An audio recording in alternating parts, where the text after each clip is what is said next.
This conference will now be recorded. Sí, we have audio.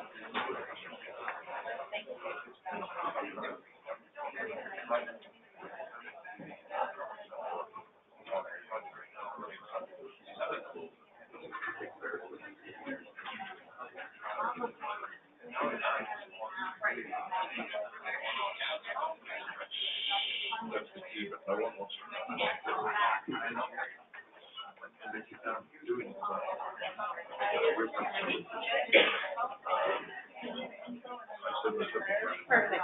Sounds good. We're ready?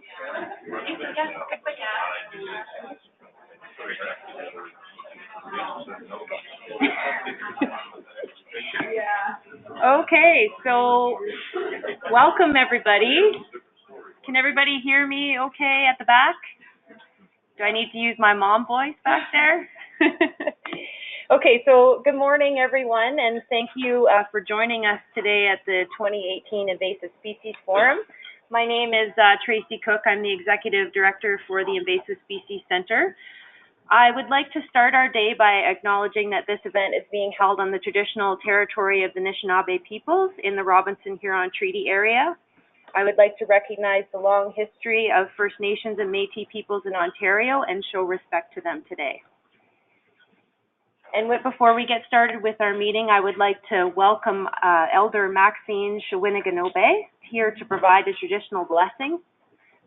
Elder Maxine.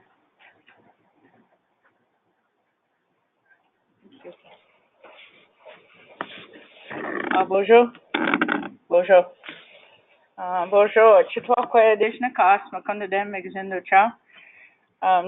My English name is Maxine Shranganabe. My spirit name is Chitwakwe. That means helper in the community, also warrior. Well, I'm not a warrior. And anyway, that also means that I'm a helper in our community. So I just say welcome this morning to everyone in this territory. So I'll do my prayer in the language. Bonjour, Chitokwe Dishnakas, Makunda Demegazino Chow. Shibigwech the Kitkinegwa Mijang Matsu and Nessa Wenga. Osamago, Event Get, the Nagden Mijang, Kinamantia Yang. Osenmago the Bingig, the Nad Morshnong. Ni wena danak den mang kinigego wamik mang manda gishgak chimi go. Wasemenem he ni the widow kadyang nunga the non mang kinigego nochmun emi yang nunga chimi go. Ajwen mishnang. Creator, we thank you today. We thank you for all the gifts you give us. We humbly ask that you help us today in all the sharing that we're going to do with the environment, and that we understand each other and all the information that we're going to pass with one another, and that we enjoy the day today. So we say Chimigwech. Thank you very much. Oh, thank you.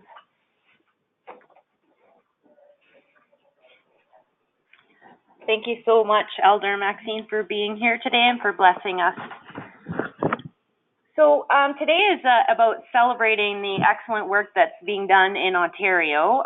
So everyone attending today, representing federal, provincial, municipal governments, conservation authorities, environmental, non-government organizations, First Nations, local invasive species champions.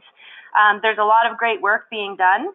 And this is building on an event we had in March of this year. And today we will continue to foster a sense of community for the many organizations who are addressing invasive species issues in Ontario. So today we're going to aim to create an opportunity for partners to share progress on major invasive species developments and actions and initiatives across Ontario, and to identify further opportunities for working together in Ontario on invasive species. What we found of our meeting in Alliston was that we do have a need for regular updates for this type of meeting to many of the different separate components of the invasive species world have their meetings, to talk about forest pests or to talk about aquatic invasives, but there wasn't really an Ontario meeting that would talk about all invasives. And so this is kind of what we're aiming to do here today. I think we have a great day planned for everyone. I'll just quickly outline the agenda that we have going forward. We're going to break the day into two sections. The first part of the day will go over updates and check-ins from partners and government agencies, and the second will feature our concurrent breakout sessions. So our first set of presenters will provide check-ins from the Ontario partners, hearing updates from some of the NGOs that across Ontario who are delivering creative invasive species programs supporting provincial invasive species priorities. And then we'll speak with some of our Ontario ministry folks who will provide updates from their provincial ministries and how they're leading the fight against invasive species. And our third set of updates will be from federal agencies and partners. So we'll hear from nationally scoped invasive species programs who have a special emphasis on efforts taking place in Ontario. And then later in the afternoon, we will go to our breakout sessions. So we have 3 concurrent breakout sessions, which will be held in all of the rooms on this floor. And we'll hear about community-linked efforts in invasive species action, leading efforts in First Nation communities and organizations pushing for invasive species control.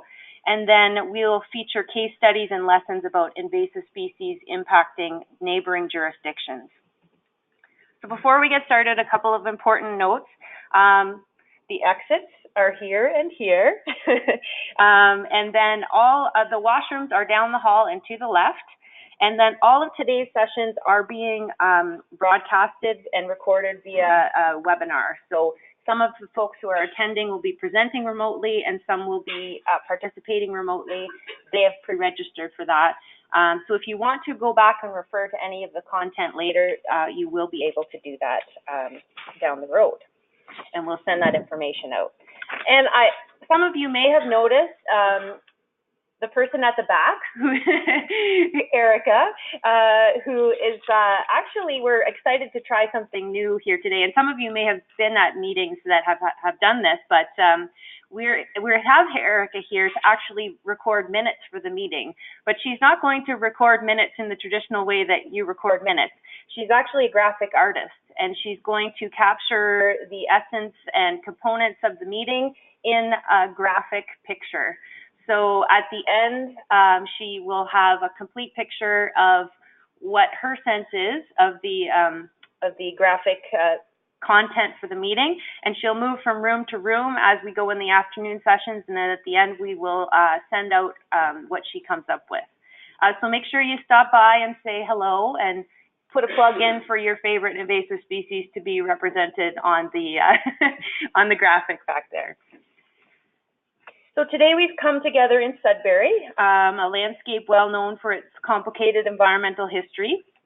And for those who may be less familiar with the location, Sudbury is internationally recognized as a remarkable case study in landscape level environmental remediation and restoration.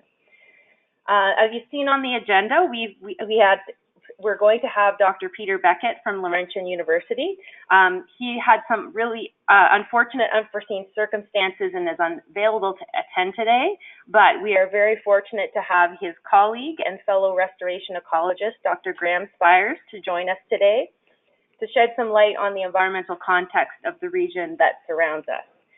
So Graham is the chair of environmental monitoring at Laurentian University and is cross-appointed at the School of the Environment, the Harquail School of Earth Sciences, and the Department of Biology. He has a BSc in Earth Science and Botany from the University of Waikato in New Zealand. Graham obtained his master's and PhD degrees from the University of Alberta. He has an active interest in technosol development in land reclamation on the impacted lands of the minerals industry, and he is also involved in a wide variety of research programs across Canada and actively collaborates with researchers in Russia, Australia, New Zealand, China, and South Africa. And prior to attending university on a full-time basis, Graham was actually a New Zealand dairy farmer for 10 years, earning an undergraduate degree as a long-term hobby between milking. So today, I would like to welcome Dr. Spires. Thank you very much for joining us.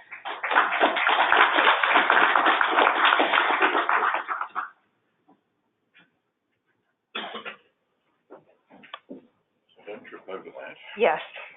And this is to move forward, and that's a pointer. Okay. Then have to keep close to this too. Well, depends how loud your voice is. Well, if it's being taped. First, I would like to pass on an apology from Peter Beckett. His unfortunate travel circumstances actually mean he's stuck in Santiago, sitting under a palm tree, sipping coffee from the last text message that I got from him a little while ago. And he wished us all well for the forum today. My background's not in the biology side, but so I'll be telling a slightly different story to what Peter would cover, I suspect. We work from the same materials quite often, but we essentially use the same playbook, but give a different story, or a different aspect of the story. First, do have to point out that Sudbury has been working on this regreening program with an advisory committee for the last 40 plus years. The original work started earlier than that, but the formal committee that advises the city and the community was instituted 40 years ago.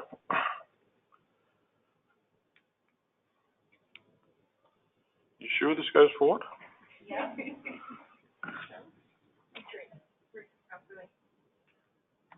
Good. It's not just me. I was thinking I was technologically challenged there for a second. The view we're seeing here, we are buried somewhere in the behind the tall buildings, and it doesn't look quite like this outside today. It's a little cooler and a little whiter.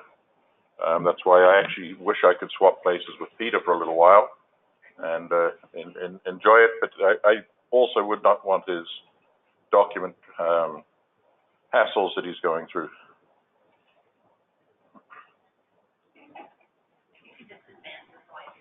Yeah. Okay, next one.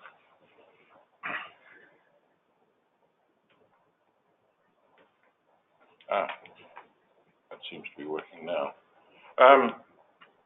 So what I've entitled presentation today is From Black to Green. And I think as we move through the story, the reason for that will become apparent. First, would like to point out that originally Sudbury was a very green landscape, mixed wood forest of pine, spruce, oak, maple, and lots of other species. And this is just an example of a old growth stand up to the northeast of the city. Soils, being a soil scientist, take a high level of importance in this Sudbury story. And on the forested landscapes, we did have podzolic, brunissolic soils and glysols. So we had upland, well-drained soils, and then the wet soils in the lower parts of the landscapes, and of course, large areas of organics. Over the years, however, the landscape did look pretty barren back in the 70s, and as we move through the sequence from 70s to the early 2000s to this year, you can see there's been tremendous changes, and this is just photographs taken off the same knoll. We'll use this approach to tell the story several times as we go through. And first, I'll run through a set of slides, or they'll run through themselves. This tells a story I could essentially stop, but it's how did this happen? It doesn't just happen by itself on this sort of landscape, because there's areas where the regreening work has not happened, and it still looks pretty black, barren, and not green. So the approach taken has been a community effort. There's advisory committees, but you can see there's a lot of other players in here. There's land reclamation, and then more recently, school, high school, and grade school regreening programs. Academics, of course, will put their spoke in wherever they get a chance, because they like training students and they like doing research. And they also like traveling the planet, telling the story about Sudbury, which is what Peter and I have done a fair bit in the past few years, along with other colleagues like I see Dr. Pearson Jason sitting in the audience there, he's one of our great ambassadors for work here as well. The original goals of ETAC were to create an ecosystem. In other words, turn a barren rockland into something that looked different. Note, it was not to recreate the original ecosystem, because I think we were smart enough at the time to know that might not be possible, but we could definitely do something. So we had to improve wildlife habitat, had to manage the soils, had to manage the landscapes, and then there was a need for improvement of the community. Put yourself in a position where you're a trained teacher or accountant or a lawyer, and you're offered a job in Sudbury, and you come up in the 70s or 60s, you go home and say to your wife and family, hey, I've just been offered this fantastic job. Response would be, well, you go to Sudbury, we're staying where we are. So if you improve the community, you can change that story or change that feeling, especially after you bring guests and show them some of the work that's happened. So it led to economic improvement, and there's been a lot of short-term and medium-term job creation come out of these efforts. And we have shifted focus as a group into trying to complete the full forest rather than just plant a few conifers and others. First, we go back a couple of billion years ago. There was a major impact in the predecessor of this area, and as a result of continental drift and development, we finish up with the modern landscape. We have agricultural areas which are now right in the middle of where this impact zone was. High potato, grains, small grains, fairly productive soils. Then we have the city, we have industry dotted either side of the main area, and we are sitting somewhere in this area here right now. In the late 1800s, Canada went through a major linking phase through the two parallel bands of iron across the country, and in one of the road cuts or railway cuts just northwest of Sudbury core, they found some very shiny minerals, which went off. Sorry. I love technology. And found to be high in copper, nickel, cobalt, and other precious metals in lower amounts, which led to the development of early mining, very labor intensive, and by our standards today, fairly primitive tools. Can you advance for me, please? It's stopped.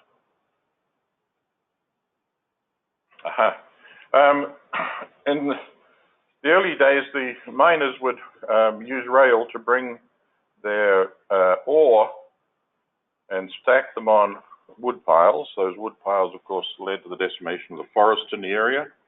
And this is a photograph of one of the old roast yards. And this wood pile would then be lit, and for several months, the fire under here would ignite the rock, and you would have massive local fumigation with sulfur dioxide, leading to zonal die-off around these roast yards. And then there were more primitive smelting operations. Over time, into the 70s, fairly large complexes came together, and this is the earlier complex out in the Coniston area. We can go to other countries, specifically thinking of northern Russia at the moment. Their smelters still look like this in many cases, although they are going through fairly rapid and advanced modernization at the moment. If you drove into Sudbury from the west and overlooked the lake, you would see stacks like this belching black smoke. This was the symbol of wealth in those days. We don't see it that way today, but hey, our mindset has changed as well. But the landscapes look pretty bleak. Closer into mining operations where the tailings were being deposited, we had massive dust, wind-blown dust issues, which still keep industry busy today, dealing with issues around suppression.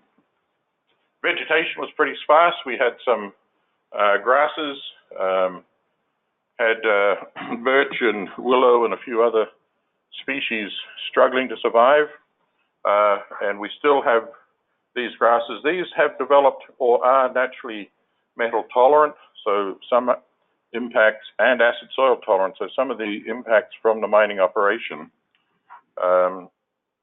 could be withstood, but the landscapes, as you can see, were impacted for very, very large areas. In fact, the impact zone in total was about 81,000 hectares, with all the soils close in here being impacted with metals in particulate form, not in soluble form, I emphasize that, and that led to lake issues. In a survey which Dave Pearson and I coordinated back in the early 2000s, we were able to find the smelters. The red dots are the old smelters, and these zones here are increasing levels of nickel in soils as we came close, of course, to the major smelter zone. And this map is for nickel, but other metals that would be emitted from the stacks of smelter operations look very, very similar. So we have about 15, 18 metals which we can map like this. What happens? Those metals sit in the top of the soils. Here we're seeing in this organic layer on top, the LFH horizon, in an upland soil, again close to the university campus here, where some of us were yesterday, having 0.5% copper, 0.25% nickel in there, and high levels of other elements which, shall we say, are of concern environmentally. The key thing is, you notice they're not moving down into the soil. That's because those metals exist as particulates. And so as the melt is inside the smelter bubbling away, some of it is transported up the stacks, blown out onto the landscape. They range in size from maybe up to 50 to 80 millimeters diameter, some of the early ones before we had the new cleanup capacity. The finer ones are down in the nano and micro size, and they can be shipped out 100-200 kilometers quite easily, and sometimes further. The interesting thing about a lot of these, though, is they are actually weathered, some of them quite intensively, the old ones, as a result of the organic acids being released from the vegetation as it decays, but also from the acidity being poured out at up in the 500,000 ton amounts from the smelter operations. The other interesting thing is some of them tend to peel off just like onions. These are chemically enriched layers, so we have different elements layer by layer if we look at this in great detail, which is a separate talk and a separate study. But what happened back in the 70s, government said to industry, you have to bring the sulfur levels down because there's big issues recognized internationally with acid rain coming out of the Ohio Valley as well as out of the coal plants in Ontario. And Sudbury had the claim, and proud at the time, of being the biggest single emitter of sulfur dioxide on the planet, point source. We don't have that anymore. It's probably the tar sands now or some other operation. But the regulated levels are shown in red here. So government advised industry, we need to bring down emissions to these levels. And by working hand in glove, industry has always managed to develop, improve technology, and keep the levels just below the regulatory levels.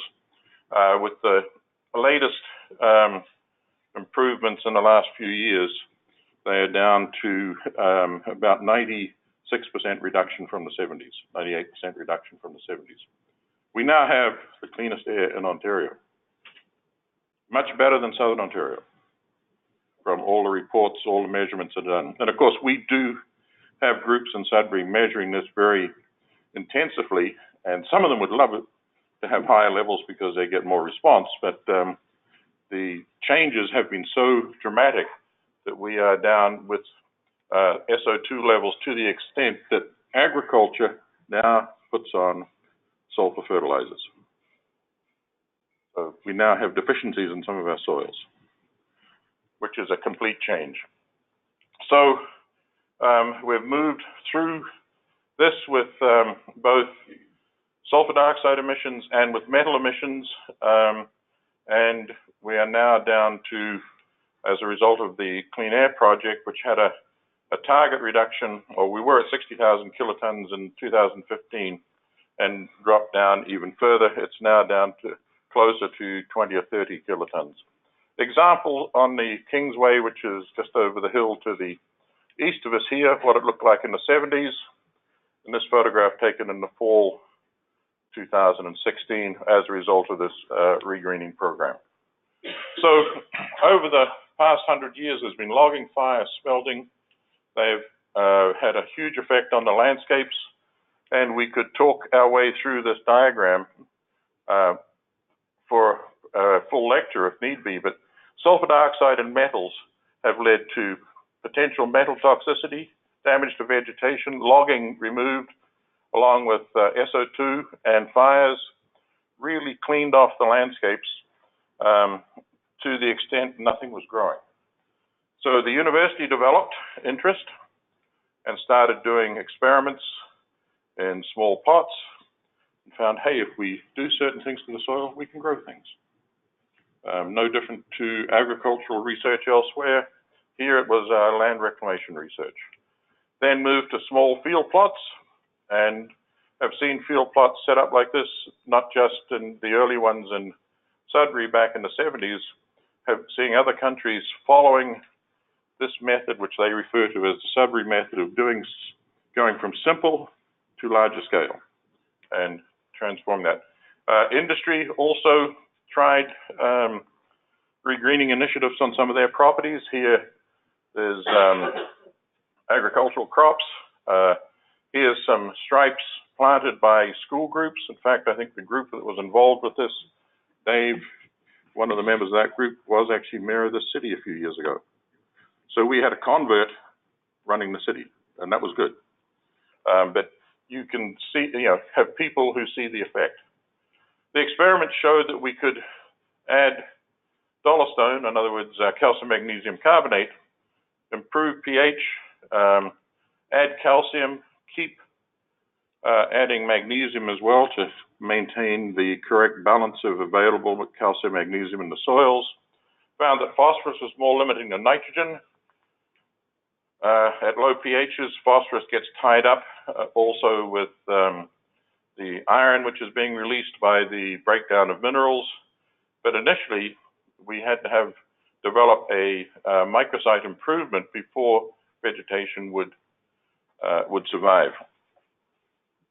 So in the 70s, when mapping was done to look at how extensive the damage was found 81,000 hectares damaged, and but some of it much worse, the so-called barren lands that you've been seeing some images of are shown in the red rings here, and there's about 17,000 hectares in total of those, but a lot of those are urban and a lot of them are on industrial lands.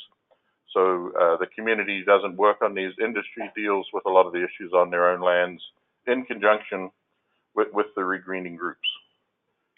And the longitudinal axis this way is essentially a reflection of the major wind vector. Average mean wind vector stretching across this way, the large former Inco smelter, the closed Inco smelter, and then the old Falconbridge smelter here now, Vale and Glencore. The approach back in the 70s through to 2010 was to apply limestone fertilizer and a grass seed legume mix, which was essentially initially started based much on the standard highway type mixes. And then in the semi-barren zone, we went to tree and shrub planting only.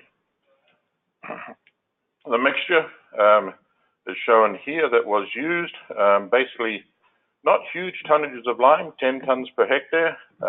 In agricultural areas, we were bringing acid peatland soils perhaps into production, would put a lot more than that on. Some fertilizer, NPK mix 20-20-20, and then various grasses, and critically, legume species to get a slug of nitrogen there. And basically, the conifers, which were available primarily through the M&R nurseries for forest regeneration. It was done by a combination of volunteers and job creation initiatives, the target being to raise the pH from somewhere maybe as low as 2 up to about 4.5 to 5.5. In other words, we needed it above 4.8 because that is about the average pH of a lot of the natural indigenous coniferous forests on the shield. So the soils are naturally acid in this area, apart from in some of the old glacial lake basins where they're circumneutral. And here are some old shots spreading fertilizer, seed at various rates, and seed application being shown here. Again, a lot of it done by hand. There is some aerial fertilizing and seed spreading on some of the industrial lands, initially by fixed wing. This year, industry has been trying buckets under helicopters because the fixed wing operation they used to use is no longer in business. Also, people don't walk around quite as much as they used to, and we may suffer a bit for it sometimes, but use quads. We can fly into the distant areas, can drop pallets of materials in the back. Again, a lot of visitors and school groups. In fact, probably everyone years ago who went through grade school or high school in this community planted at least one tree. And seeing as it's frozen today, we aren't taking you out planting. If it wasn't frozen, you would probably spend a couple of hours helping us plant somewhere. It's a way of helping the community out. Dave can't do it all. I don't do it anymore, but I do watch. Sarah keeps charge of some people doing it.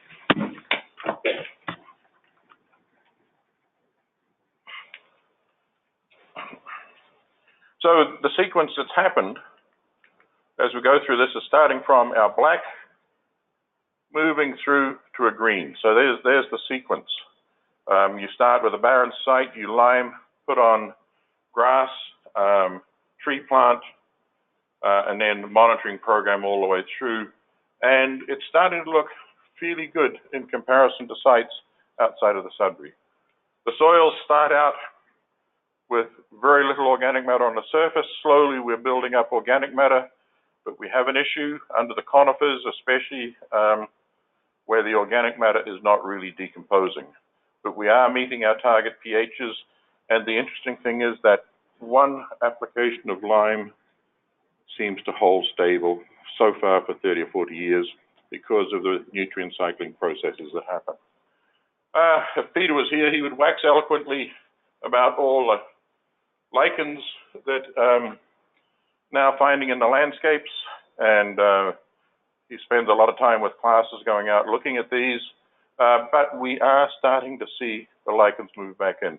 The mosses are changing in dominance on the barren landscape, where we'd find patches of Polyctricum and Folia moving to a lot more diverse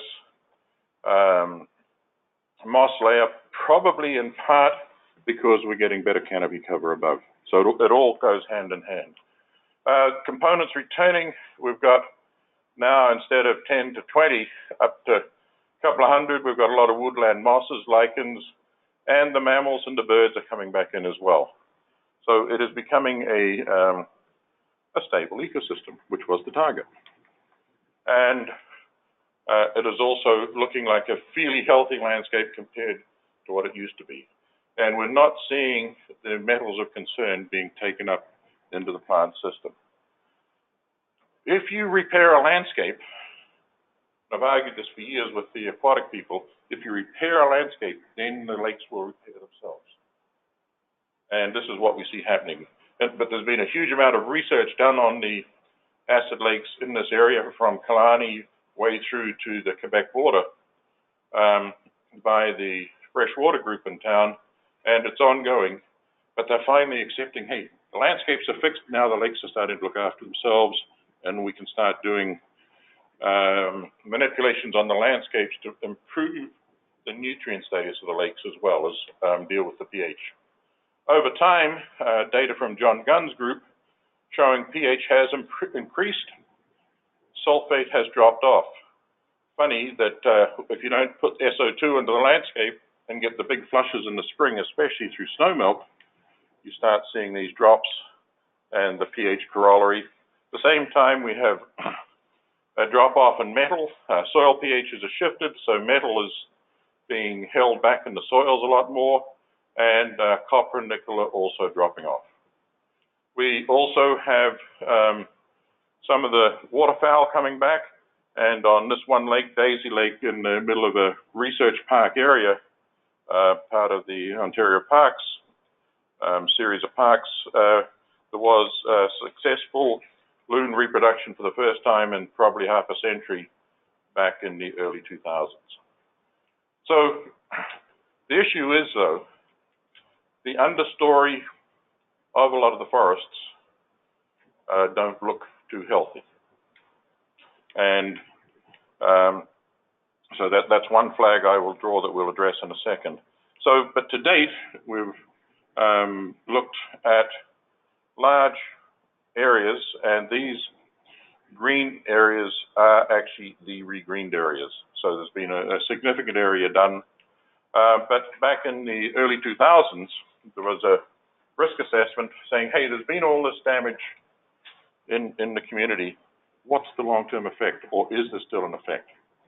And so there was soils work done, vegetation, toxicity testing, an examination of natural decomposition, building up organic matter on the top and inside the soils. Okay. So with the reductions, we're getting improvement in terrestrial plant communities, but we were still having issues with organic matter and some pH issues. The flowering species in the understories just weren't there, which led to the development of a Sudbury version of a risk management plan. The risk management, if you were the audience and I said, hey, we're going to show you our risk management plan, you wouldn't like that very much because it's telling you there's something wrong. What we recognize is we don't have the same biodiversity that is in a well-established cycling natural forest. So we developed through the VTAC advisory team a biodiversity action plan, and this was just updated, effective about 2 weeks ago, Sarah. The latest update on it was released. So we've done a lot of work over the last 6 or 8 years, and we're now moving to the next stage, and this is available on the website. The grass mix, seeding mix has changed. We have issues getting native grass seeds, but there is local collections happening, and there is a series of plans put together every 5 years. So much like industry, much like government, except we're not elected, we have these 5-year plan models, which are adhered to. An example of collecting grasses, putting essentially straw layers and mats, germination, so we're bringing in and spreading the different species. You'll see why this spot looks green in a second. Have changed from just dealing with conifers to bringing in a large range of understory species, and have also taken advantage initially of the fact that people wanted to get from Toronto to here a lot faster, so they were improving the highway. It wasn't that the Sudburyans wanting to leave and go to Toronto, it was the other way around. And it was pointed out by the Commissioner for the Environment at the time that there was issues with the way transportation was handling the residual materials when they're building roads. We saw this as an opportunity and went in and started essentially mining the forest floor, packing it up in trays, bringing it into Sudbury, and putting it in areas of forest where we had depauperate understory vegetation. And after a few years, we're seeing good colonization survival, and actually bringing in a lot of species which weren't there before, and data is starting to come in from our ongoing monitoring programs showing some of the different species are actually now migrating either by sucker or by seed, by rhizome or by seed, out from the original plots that are put down. There's also a secondary program starting where there's edible berries being planted to attract, dare I say, bears and other wildlife or people into the backcountry at the edge of some of the municipal parks. But that is a very active program started up recently. There's still a lot of barren rock in the region, and so there's initiatives have been started also to look at this by putting lichen mat transplants in various parts in little wet pockets or hollows in the rock area, and you can see some of these here. But the end result is healthy watersheds have led to healthy lakes. And this is a helicopter photograph coming in from the southeast of the city a few years ago. There's been 360,000 effective last year understory species planted. There's been over 9,000, shall we say, canopy species planted, 9 million canopy species planted, and also some deciduous and moving more variety in. So coniferous vegetation overall about 92%, 5% deciduous, and then 4% understory species to give us a grand total of over 10 million trees. That means we're going to have another party. We've got to celebrate these things. And every politician loves getting dressed up and heading out to eat cake. You can get information on this work that I've been talking about at the City of Greater Sudbury website, if you wish. But there's been other things happened. Dr. Pearson's baby, this off-planet building is showing there, Science North. They are one of the biggest tourist attractions, actually provincially, really, I think. Is it not, Dave? Yes. And training for local students and, of course, a lot of visiting students. There have been other initiatives started up. Junction Creek, which we saw an overview of quickly yesterday, was a pretty raunchy-looking watershed or watercourse loaded with shopping carts, tires, all the garbage of modern humanity from their city. It now is starting to look like this in some of the reaches. There's been a lot of research done on this. There's been fisheries release, and there's ongoing monitoring programs, and everyone from kid to adult is very proud of what's happening here. The other thing is schools. When I first came to Canada and saw even the Western schools, they looked like parking lots. I couldn't believe you'd send kids to school to play on a parking lot for 40 or 50 weeks of the year. So there was a program developed, initiated by this gentleman here in VTAC to start regreening schoolyards with communities support, industry, nurseries, and a lot of families went from these barren schoolyards, and the kids get involved at the start and the end of the school years, and a lot of the community supported. So over the last 40 years, we have developed, I think, a change in ecosystem. When we monitor tree growth, trees inside Sudbury are growing pretty well, and sometimes better than we find in some of the long-term forest productivity plots. We don't see the local vegetation taking up the metals. That's because they're in insoluble silicates and oxides. They just don't dissolve. And if they don't dissolve, plant roots can't take them up, because plants suck the nutrients out of the soil. They don't chew on the metal particles. There's a key message, and that's a hard message to get across sometimes. And there is a developing ecosystem. There have been a lot of successes. There's over 3,000 hectares limed, fertilized, seeded. Small areas of forest transplants are happening. there has been a fair influx of money, a lot of job opportunities, national, international awards, 40-odd schoolyards now regreened, been a lot of volunteers, a lot of trees planted by volunteers, and also a lot of residents put them in. Funding sources, provincial, federal, municipal, and industry, everybody contributes. It's a group of volunteers have driven the change in this landscape.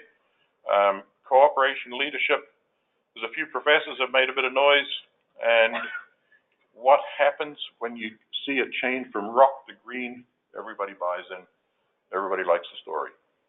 So the legacy is, again, a Dr. Pearson photograph. Seems to land at the right, stop at the right time going home. I'd like to thank you for listening. And remember, we are celebrating 40 years. This is this year's regreening crew out in the valley. I think they flew in cake for the day, right?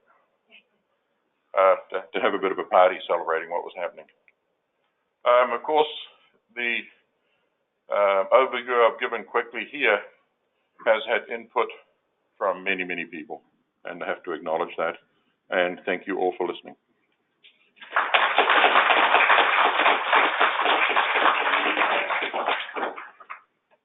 Thank you very much, Dr. Spires, and a small gift for appreciating you. You noted it's a green bag.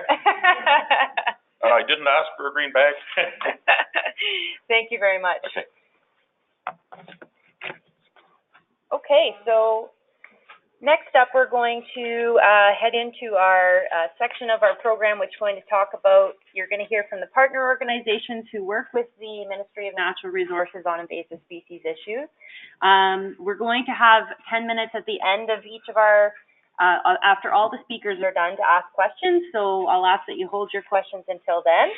And I guess I'm up first, so I'm not going to introduce myself, but you already know who I am, so I'm going to talk a bit about the Invasive Species Center and what we've done over the last little bit and some of the initiatives that we're working on going forward. So, no, it's too quick. Yeah. Okay, so for those of you who don't know about the Invasive Species Center, we are a non-for-profit organization that was formed in 2011, a strategic initiative of the Canadian Forest Service, the Canadian Food Inspection Agency, Fisheries Oceans Canada, and the Ontario Ministry of Natural Resources and Forestry. And the idea being that we would be a unique example of partnership, a Canadian hub for collaboration and knowledge sharing. We are located in Sault Ste. Marie, and this is our office, which is in with the Great Lakes Forestry Center. So we look to achieve our mission through impacts.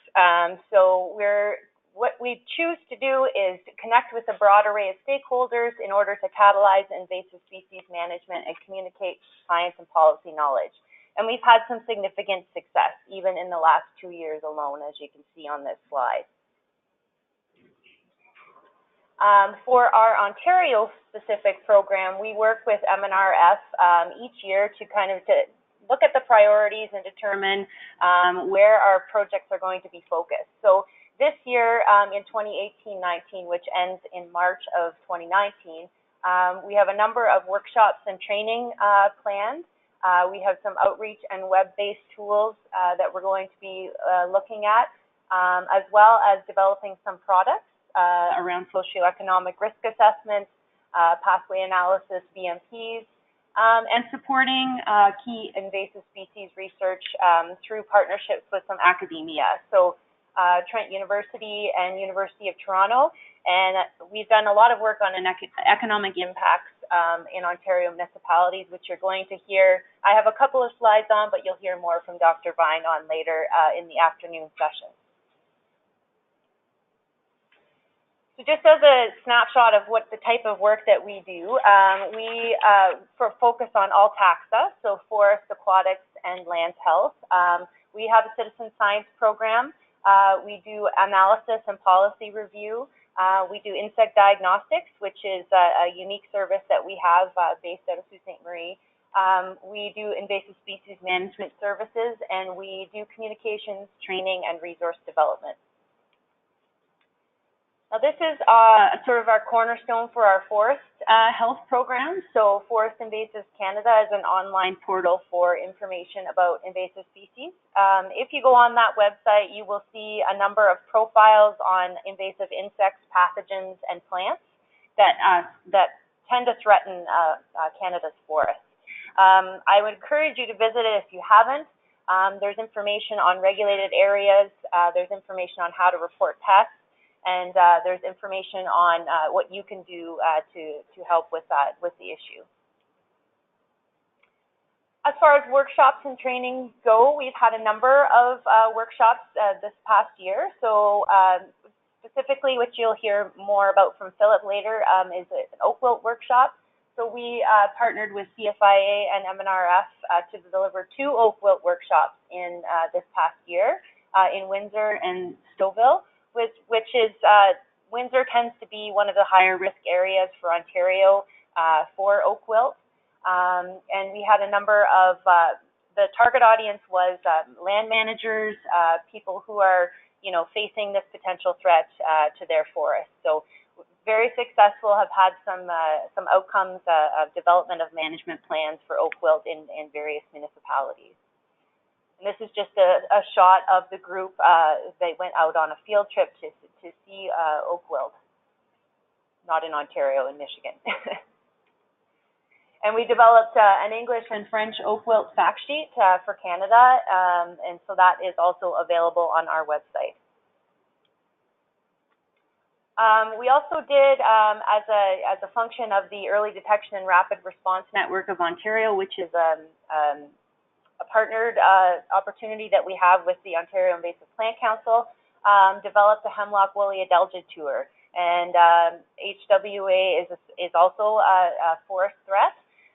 So they collaborated to host a bus tour into New York State, where HWA is quite prevalent. So they did that in April, and were able to go across and see some of how to identify it and how to recognize it and what they're doing to manage it over there. And this is just a snapshot of that very windy day. And again, we've developed a fact sheet in English and French on hemlock woolly adelgid. So I mentioned the EDRR program. You'll probably hear more about this from Belinda's presentation, but it is a partnership opportunity. We also work with the Ontario Federation of Anglers and Hunters to do the aquatics component. This is a snapshot of some of the great accomplishments that our project coordinators have completed over this past year, basically enhancing the citizen science volunteer network to take action on the ground. And they've successfully established networks in 5 major cities across Ontario, and most recently right here in Sudbury. So they've also tackling a new international partnership working with Michigan in some recently discovered European frogbit on St. Joseph's Island. So yesterday, they held a youth summit for post-secondary students here in Sudbury. So that's one of the major events that EDRR hosts. They have a website, so I would encourage you to visit. They have some plant removal events, so on-the-ground activity. And they have that new partnership that I mentioned. And they're doing a baseline survey to assess the status of Sudbury's invasive species concerns as well. And this is an example of an aquatic invasive species workshop that was hosted by the network. And there's a number of partners involved in that to talk about some of the aquatic threats. And this one was held in Sault Ste. Marie, Lauren? So one of the resources that we are currently developing as well is an emerald ash borer management guide. This is in partnership with the Canadian Forest Service and also supported by the province. It's going to be a practical manual that's going to be created for land managers to assist in planning and managing EAB. So EAB is quite prevalent in Ontario and is moving in different directions across Canada. So the idea of this manual is that it will take some of the science developed by the Canadian Forest Service and put it into a practical way that can talk about communications, detection and monitoring, treatment options, tree removals, and regulatory compliance. And we have developed different sections for the manual, so it will be applicable to basically any land manager who has ash trees. So pre-EAB, before early detection strategies, planning and strategy development. Once it's detected, how to respond rapidly during the first years following that initial detection, which includes communication options, the population growth, and then the infestation collapse, which will ultimately come, and then long-term management of EAB. So this is very close to being published. It will probably be in the next couple of months. So I would encourage you to check back for more on that as we roll that out. We also do a number of key communications campaigns with our partners. The CFIA, we've partnered with them to get regulated area information for EAB, for example, into the early detection and distribution mapping system, which is an invasive species mapping system we have here in Ontario that's hosted by OFAH. So this is an example. These are detection sites, and this is an example of the regulated area that has been put into place by CFIA and the regulations that incurred to that. So that information of what you can and can't do in those regulated areas is then put into our website of forestinvasives.ca. And these are some of the outreach campaigns we do to promote reporting invasive species or just information about invasive species. These ones are some of our forest pests. So you can see our EAB campaign, Asian longhorn beetle. We did a spot the difference campaign between some of the most common native species that are similar to some of the invasive species and how you can make sure you're determining which one is which. So I'm not going to spend too much time on this because I don't want to take away from Dr. Vine's presentation. He's going to go into detail about how he carried out this case study on working with us on economic impacts. The important thing to note is that the results of this study are quite significant. So the work that Dr. Vine has done has helped us to recognize that municipalities and conservation authorities alone in Ontario are spending $36.4 million a year on managing invasive species. And this is likely a significant underestimate, given some of the costs that we weren't able to measure. So it's a significant issue, and that's just conservation authorities and municipalities alone. And when we talked to those municipalities, we found that 84% of that was being spent on control and management. And if you look at the invasion curve, it's likely that your dollars are better spent on prevention. But of course, municipalities are having to deal with the issues that are in front of them. So when we asked them what are the most significant species, emerald ash borer, phragmites, and giant hogweed were the top three that they were dealing with in their municipalities. We've also done some policy work and policy review. So the Standing Committee on Natural Resources is actually undertaking a study of threats and ways of mitigating forest pests across Canada.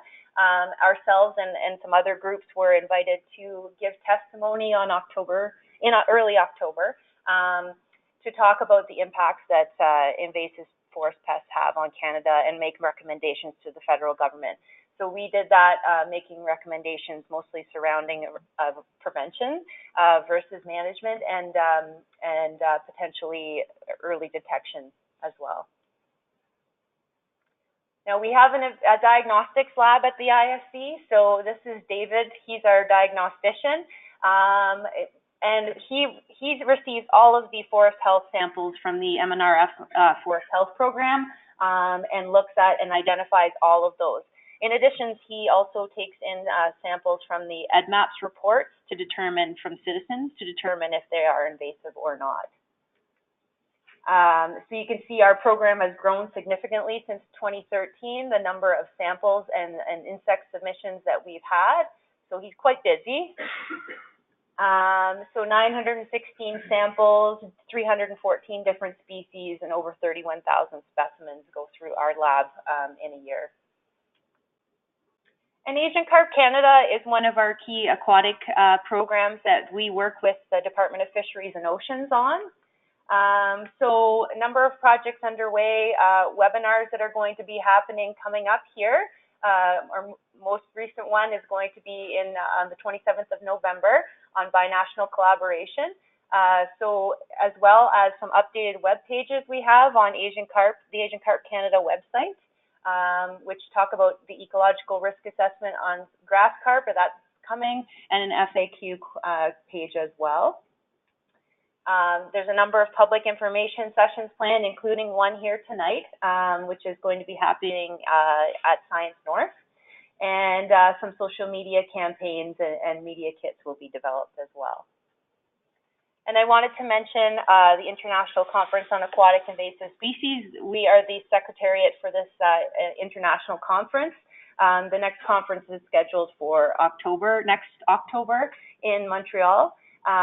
So if you would like more information about that, I would encourage you to check it out because it's a great research opportunity as well. We're going to have a special session on terrestrial invasives. And if you already are not a member, please visit our website and join our network because we do some pretty cool things sending out to our folks, program updates, newsletters, but we also do every 2 weeks, we send out a summary of some of the key invasive species related media articles that will go right to your inbox, categorized, including the latest research. So I would encourage you to sign up for that on our website. And that is our update. So thank you very much.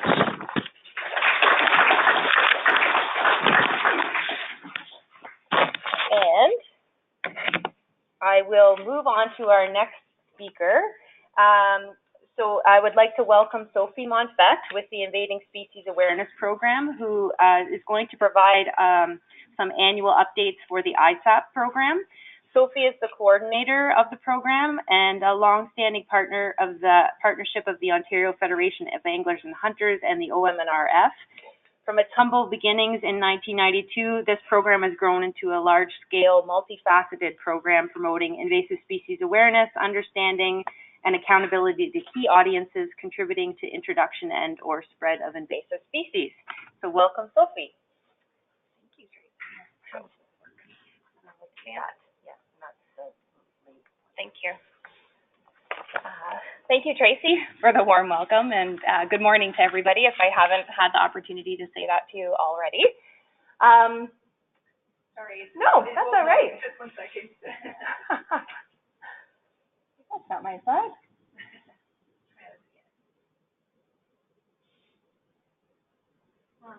Here we go.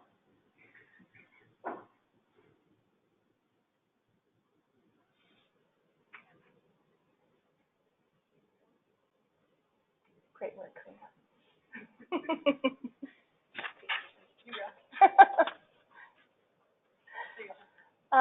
Yeah, so as Tracy mentioned, and as all the partners that are working with MNRF and in Ontario on invasive species, I'm going to be providing you with a really high-level update on kind of what we've been up to in 2018. Before I get into that, I always feel like I get introduced and I get the opportunity to talk about what we've been able to accomplish.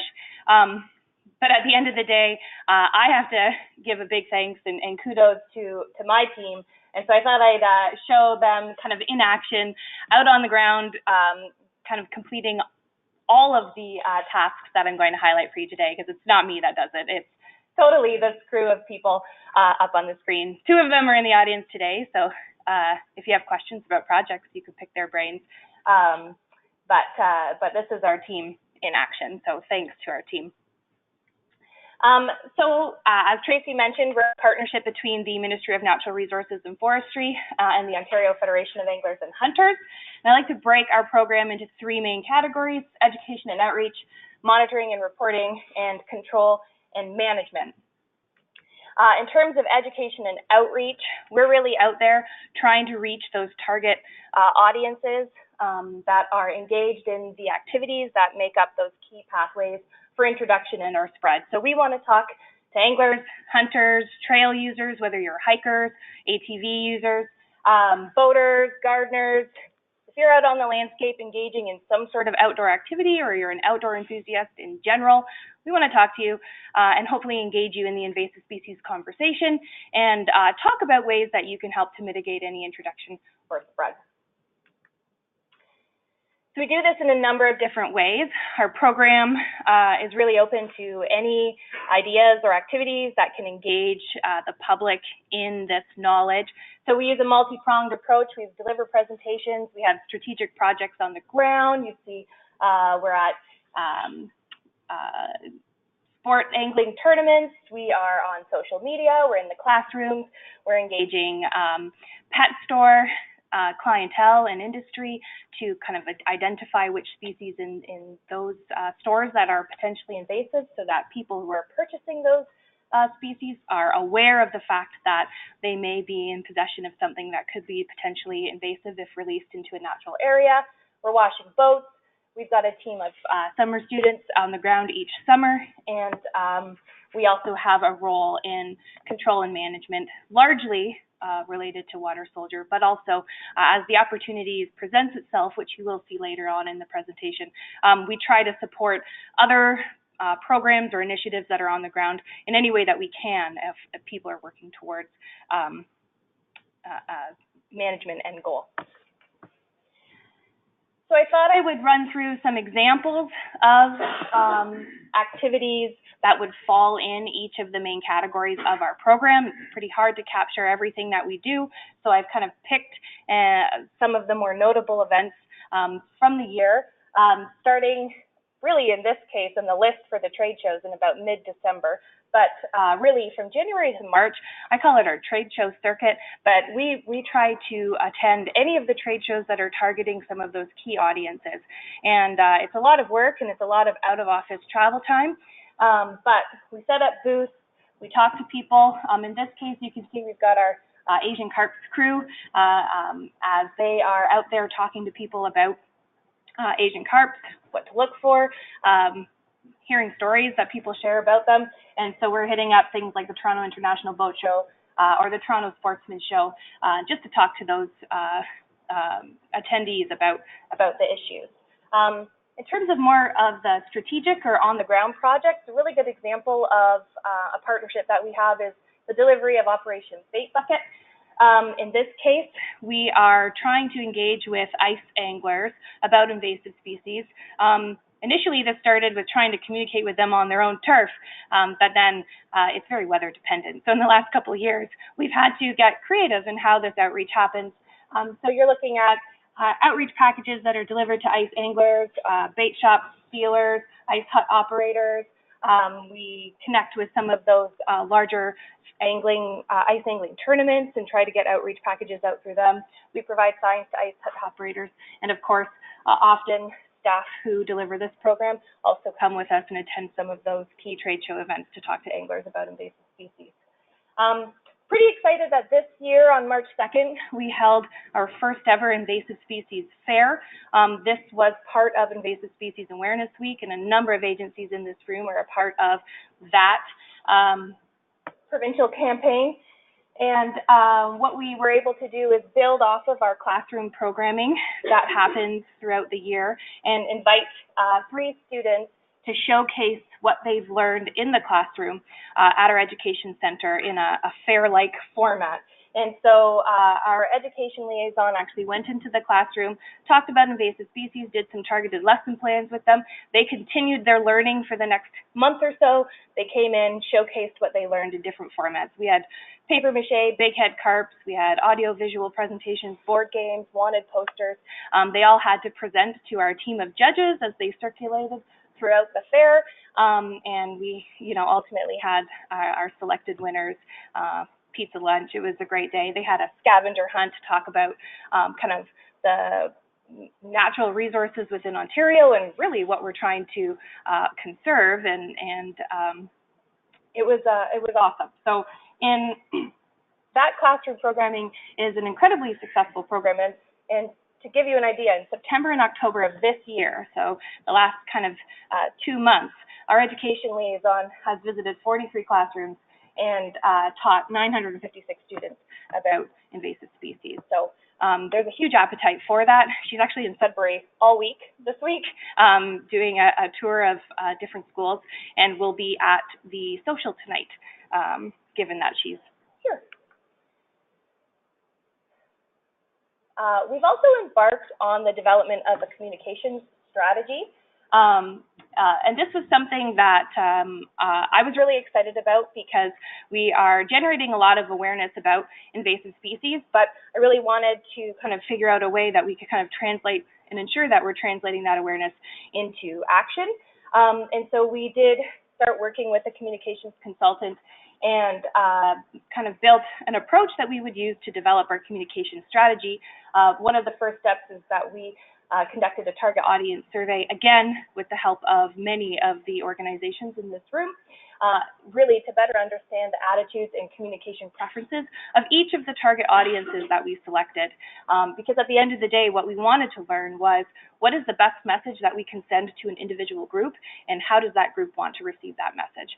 And so we're kind of wrapping up that. We're waiting on the final recommendations that are the result of that survey and a number of other reviews that we've done, and we'll be looking to kind of implement how we move forward with that strategy in the coming months. When I talked about how we don't always lead the education and outreach, we also try to support the activities of other groups. The Zebra Mussel Blitz that we were involved in this year is a perfect example of how we would be able to support other programs. The Bancroft Area Stewardship Council reached out to us. They had this idea that they wanted to reach out to boaters and anglers in their area at 4 key lakes during the walleye opener and the bass opener, and they wanted to wash boats, talk about invasive species, but of course, not only did they need equipment, but they also needed some HR staff. So so we actually sent 4 or 5 people out for these weekends to go out, wash boats with them, and engage anglers at these 2 kind of peak seasons where people are really increasing the amount of time they're spending on the water. And of course, our Invading Species Hit Squad. For anyone who's not as familiar with this program, it's a team of summer students that we hire in partnership with a number of different agencies across Ontario. In this audience, we've got Invasive Species Centre, Ducks Unlimited Canada, Credit Valley Conservation Authority. Who else is out there? There's lots of people who host one of our summer students, and these summer students really support the efforts that those organizations are doing to move the yardstick forward when it comes to invasive species. And then at the same time, it's a really great initiative to increase our capacity provincially to address invasive species, whether it's education, outreach, monitoring, control. Really, their work plans and the activities that they take on vary, and it's been a really great partnership that we've had for many, many years for some of these organizations, and one that we encourage new agencies to become a part of if they are looking to build their own capacity internally for that summer. 2 notable events. Notable because they are long and they require lots of staff time, but this kind of big bang for your buck. We went to the Canadian National Exhibition, working with Fishing Frenzy. They set up kind of a community village about engaging anglers, including young anglers, in fishing opportunities. And so we set up a booth there, and we also worked alongside Great Lakes Fisheries Commission to set up a booth at the Owen Sound Salmon Spectacular to talk to not only the anglers, but the number of people who visit that event each year. We had a unique opportunity present itself this year in October. We were invited to co-present an invasive species-focused documentary by the folks coordinating the Planet in Focus Film Festival. Rodents of Unusual Size is the documentary. I don't know if anyone's heard of it, but it is actually about the nutria invasion, I believe in Louisiana, and kind of the aftermath of Hurricane Katrina and what's going on there. And it was kind of a really interesting opportunity, I thought, to talk about, it's a different species, but really it's the same problems. And it was a way to kind of build the audience that we might have in terms of invasive species. Thank you, Colin. I better get going. We also finally kind of launched our Quick Reference Guide series, where we have and worked with a number of people in the room to put together these guides. So, ISC was great in supporting the invasive forest pests and pathogens. Ontario Invasive Plague Council was great for the invasive plant species guides. And so these are, again, free resources that we distribute through our network. In terms of monitoring and reporting, we do facilitate early warning and detection by receiving suspect reports through the Invading Species Hotline. The number is right there, as well as EdMaps Ontario, just so that I can highlight kind of what 2018 has looked like. In terms of the hotline, we've received 905 calls to date. I believe, is this April 1 or Jan 1? Jan 1. So 503 have actually been reports, 402 have been info requests, so whether they want us at an event, presentation, educational resources. Giant hogweed, Japanese knotweed, wild parsnip are at the top of some of the species being reported through the hotline. In terms of EdMaps, just over 1,800 reports. Again, frag, buckthorn, and wild parsnip are at the top. But if you take into consideration the bulk uploads that also happen through the system, it's actually closer to just over 6,000 reports. And it does change the species a little bit. Frag still remains number one, but there's garlic mustard and dog strangling vine as well, putting us at just over 45,000 reports collected to date for Ontario as a whole. Control and management, we do support surveillance, control, and response initiatives. Water Soldier is the big one. We do play a lead role with respect to that project, but again, as I mentioned before, we're not always the lead. We do try to support other initiatives that are on the ground happening. So garlic mustard, buckthorn, water chestnut are examples of other projects that we do try to support. Garlic mustard polls, for 9 years now, we've been going to the same patch of garlic mustard at Ken Reed Conservation Area. So the number of years increase, the number of bags we pull is actually decreasing, and we are starting to see some efforts, but we're talking 9 years here. So, but again, it's something that we like to support annually for that group. Bring Back the Marsh of 1819 is actually a project that a private landowner contacted us about, again, really looking for staff support in assisting with the planting of 272 native plants because they are restoring a wetland where they have a very large reed canary grass issue. And then we also have worked with schools to return unattended school property back into an outdoor classroom. So really part of that component and part of their strategy was to remove invasive species. And so Kate and others went and worked with that public school to pull, I think it was buckthorn and garlic mustard and the usual invaders. When it comes to Water Soldier, we do have a much larger role. We have been part of the working group since the first detection of Water Soldier in Ontario in 2008. So we have, again, a big role in monitoring and surveillance. We have a Water Soldier management technician. We also have HIT squad or summer students and our OFH fish and wildlife intern that are out on the water in the summer months implementing the Water Soldier monitoring protocol to capture that full snapshot of what that distribution looks like. They're doing this with Parks Canada and the Ministry of Natural Resources and Forestry's Peterborough District. We coordinate Water Soldier Watch Day, which is a team of volunteers that go out in an area where we have little information or no information, perhaps a leading edge area, to do some reconnaissance and look for new populations of potential spread in the infestation area. And then, of course, we collect reports through the Invading Species Hotline and EdMaps Ontario.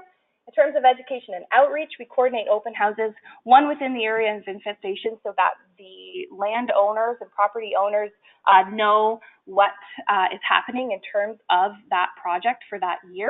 But we also hold one downstream so that people can be kind of eyes on the ground for us and help us be aware of if that leading edge has expanded. And then, of course, in terms of control eradication, we do support the application that usually happens in early October each year, but we are also responsible for the treatment of private ponds that have been reported to us. And so in 2018, we treated 10 private ponds, really to mitigate the risk of any new introductions to Ontario, given that under the ISA, it's now a prohibited species. So it's not for sale anymore. However, they could still be in private ponds. So we're trying to treat those as they come up. What's next? Well, there's always work to do. We recently we're working with Canadian Council on Invasive Species to produce a new trailhead sign with the Play Clean Go campaign. It's there. It's going to be going up at a park that our office is working with to construct along the Otonabee River. We're looking to review and update our experts directory for Ontario and exploring options to establish an EdMaps Ontario working group. There'll be new resources. For example, marbled crayfish is one that comes to mind. And then, of course, going back to that communication strategy, we'll be looking to finalize those recommendations and start implementing them. Just as I can't do it without my team, we can't do it without all of our partners. So a huge thanks to everybody who has supported us in any capacity. And with that, I'd like to say thank you. Hang on. Oh, right. Thank you. Thank you very much. So thanks, Sophie. And our next speaker is Belinda Junkin with the Ontario Invasive Plant Council. Belinda is an association executive with a proven track record of innovation and success, and she joined the OIPC in January of this year as their first executive director. She's charged with setting up a new office and helping the organization evolve and grow. She has an executive MBA from Ivy and is a member of the Canadian Association of Association Executives. Belinda enjoys the outdoors, hiking, biking, camping, skiing, and is always up for an adventure. So welcome, Belinda. Thank you.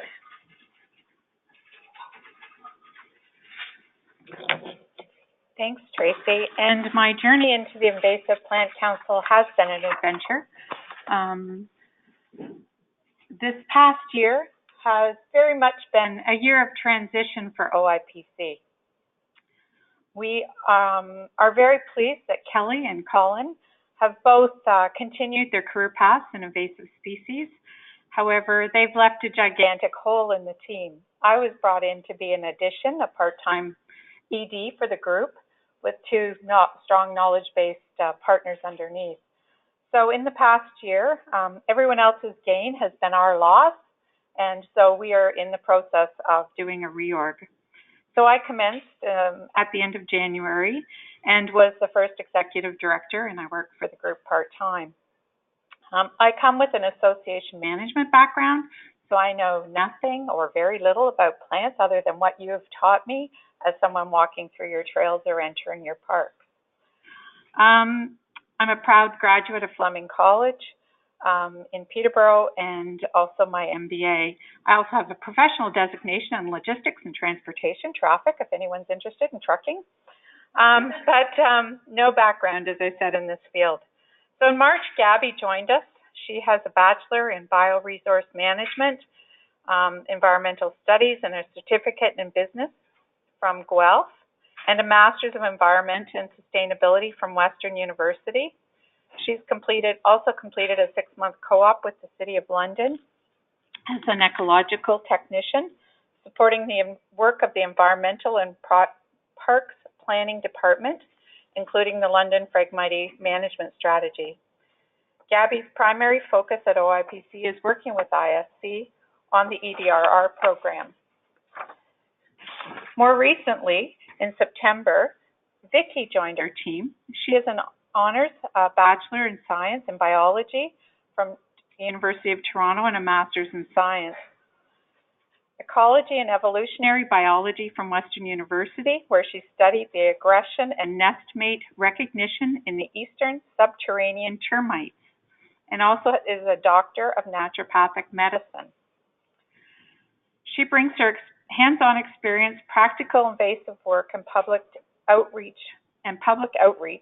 in events as a conservation technician with the Nature Conservancy of Canada and stewardship volunteer with the Thames Talbot Land Trust, where she's helped implement best management practices for invasive species. As you can see, we are a very new team, and I'm going to try to report some of our recent activities. So if I get hung up on the words, that's why. This is very much new jargon to me. The OIPC was previously housed by OFA. We had leased services, leased space, and we were very grateful for the housing and the home that they provided for us for many years. However, my first task was to set up a new office for OIPC, and we moved as of April into 380 Armour Road in Peterborough. And one of my first tasks was to purchase computers, to purchase desks, to set up a phone system, accounting system, and just general basic facilities. And then October 15th, we hosted our open house and AGM. As I said earlier, Gabby's primary focus is with the EDRR program, working closely with ISC. She also assists with other tasks within OIPC. Yesterday, Gabby and the Gabby and many of you here, but also with the EDR team, successfully delivered the Youth Summit in Sudbury to over 40 delegates. And Tracy's already reported on the success of that day. In the past year, we've developed 2 new BMPs, Autumn Olive and Multiflora Rose, which are now available to be downloaded on the OIPC website. Updates are underway for Wild Parsnip and Buckthorn. And we recently applied for funding to create 2 new BMPs for Hybrid Cattail and Flowering Rush. We're also seeking funding right now to start translation of some of these documents.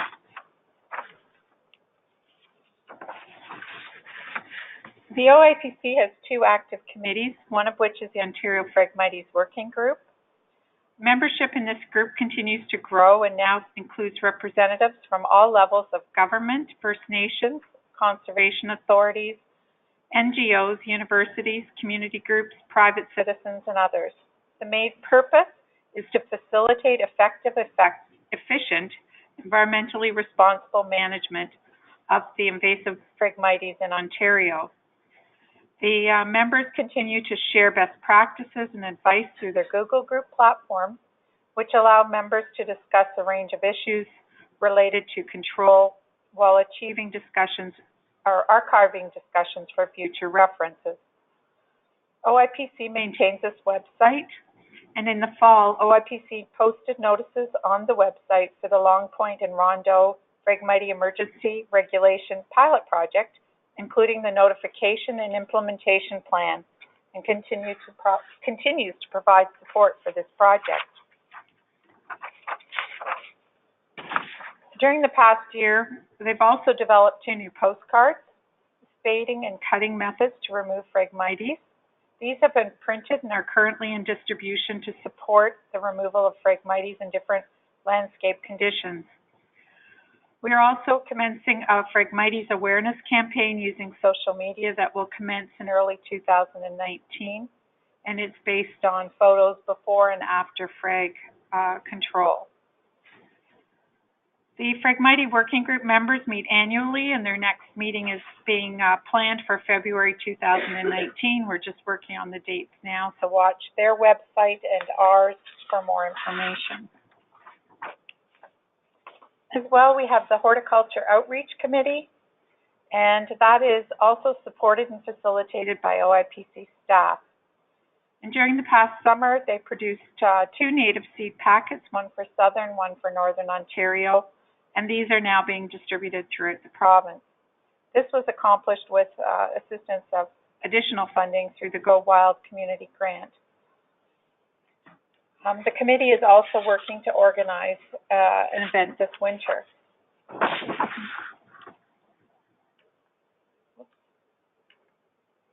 So like everyone else, we're busy hosting events and education programs. We've conducted 20 presentations since April, which I think is a huge feat considering we didn't have much staff for most of this time frame, with over 1,400 people represented.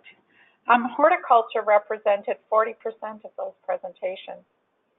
October 15th and 16th, we hosted the field trip, our open house, and a conference, as well as our AGM. And the open house included displays by other nonprofits, such as ISAP, Green Up, and FOCA. So that was a really good mix and allowed the people attending to see the different groups, different partners that we work with. At our conference, the Honourable Jeff Urich, then Minister of Natural Resources and Forestry, was the keynote speaker for our conference.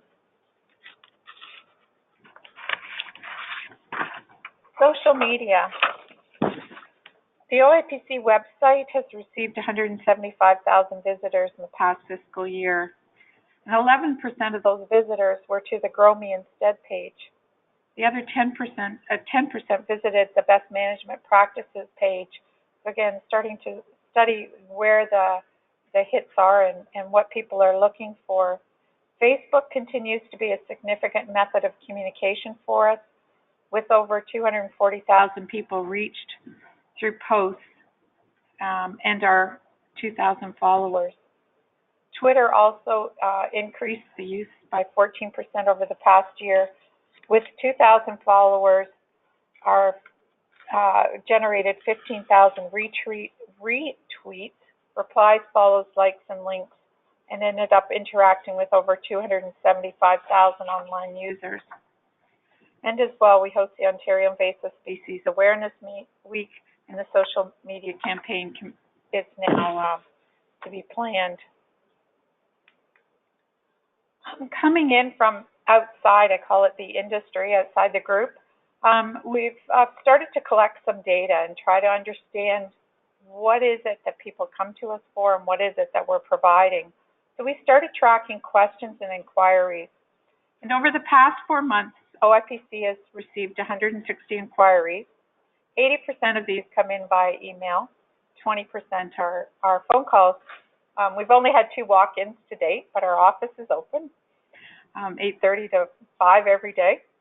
25% of the inquiries related to best management practices, such as on private property. So it's people around talking about their residents. What's the best way to control? What's this plant growing in my yard? 17% of the requests were for public lands or municipal properties and such. Property on a larger scale. How do I control this invasive plant along a roadside ditch? How do I dispose of this invasive plant on a large construction site? The next largest bucket was inquiries seeking assistance in identifying. Can you confirm an ID? Tell me if I can plant this. And then there's also the inquiry seeking to understand the legislation, seeking to understand or get assistance with a specific plant. Who's responsible for removing it? Who will come and remove this for me? Who will pay for this to be removed? And then we also receive calls to report a sighting. So we work closely with the ISAP team at MAP as well. Interesting to see Sophie's list of species.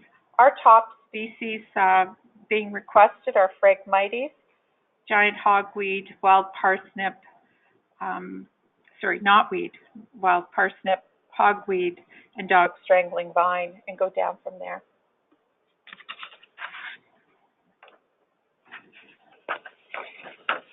Resource distribution. We also started tracking what resources we were sending out to these requests. And a third of the requests that we receive are from the public, and then followed by conservation authorities, government representatives, municipal staff and nonprofit groups, First Nations, academia, and news media. And over the past 5 months, OIPC has shipped out our 2 new Phragmites postcards with over 4,000 copies printed and distributed through the Ontario Phragmites Working Group. One of these cards is already out of print. 36% of our shipments were for the Quick Reference Guide, a 40-page field guide that was produced by OIPC to help identify plants in the field, something to carry in your pocket on your hike, and it's now out of stock. Another third was for the Grow Me Instead for Southern and Northern Ontario. Best management practices for giant hogweed, dog strangling vine, both represented about 10% of our shipments. The other documents requested are the Land Manager's Guide and the Framework for Municipal Strategies. We now realize that these numbers are really skewed because of the product availability. We can't ship if we don't have. All we've reported and tracked is what we shipped. There's an information request form on the OIPC website, and most of the time we're unable to fill the request for information. As a result, the information that I'm reporting here only reflects what we shipped and doesn't actually reflect the demand for information. We refuse or cannot fill more orders than we ship. Ongoing and future work, looking forward, the OIPC continues to promote and encourage municipalities to write and plan invasive plant management strategies, leveraging our invasive plant management strategy framework for Ontario municipalities guide and past successes. Our winter webinar series will resume in early 2019, and we'll continue to work with the Invasive Species Awareness Week on social media. OIPC will continue to update best practices documents for invasive plants. As the OIPC inventory of printed materials diminishes, this is something I'm seeking solutions for to respond to these requests. We need to understand the demographic of our resource users and how this information is being used. I welcome and look forward to your input and suggestions, and thank you for the time today.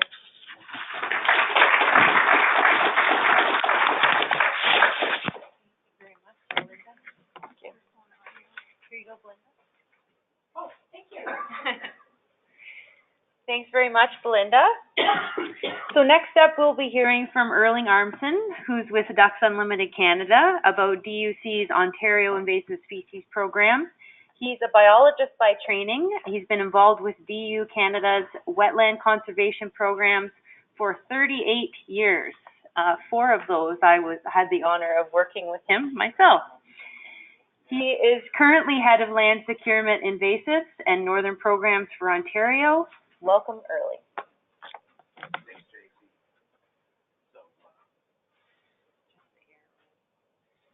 I'm just going to try the computer audio for 1 second. I seem to have lost connection on the phone. Oh, really? Just 1 sec. Okay. Muted already. Perfect time to grab a coffee then. Yeah, do jumping jacks if you need some more. That sounds like Psycho. Okay, we're connected again. We're good. Oh, okay. Everybody back. Yeah, sit down.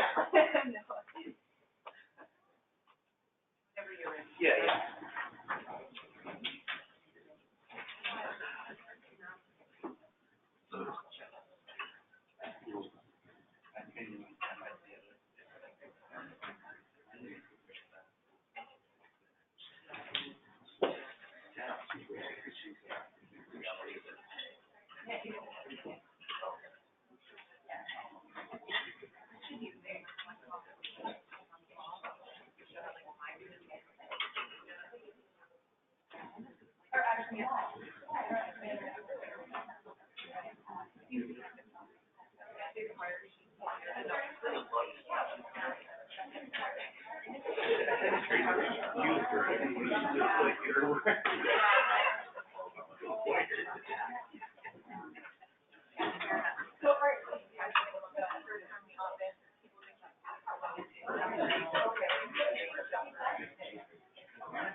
Just a quick, since everyone's up, we'll maybe just take our quick 10-minute, 15-minute break right now, and then we'll start back with Erling instead of trying to force everyone to come back.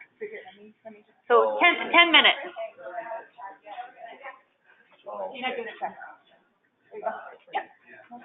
Okay. Just the middle button there. Perfect. Move this guy over to the couch.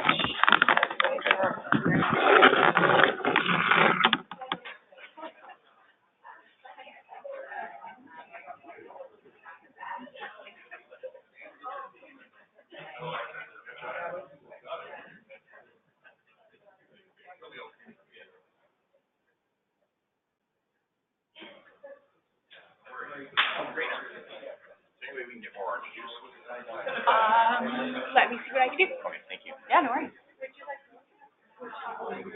Yeah.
Sorry. I know where you guys just went out now, or? It's just a free race. You guys want some rain parking stuff. Okay, so I'm gonna bring more juice.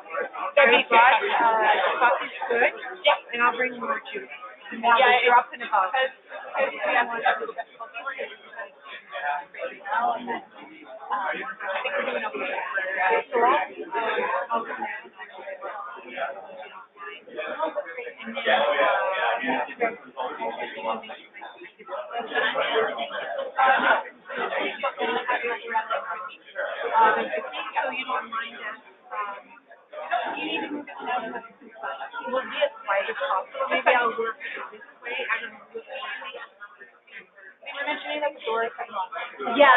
Yeah, I did. I worked it out.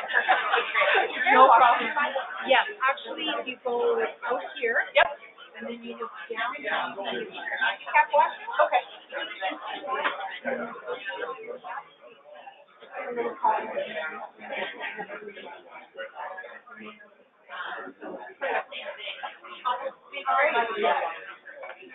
See if that lady's looking for a box. Her box, yeah, I know. Oh, okay. She already asked I don't know where her box is. Okay.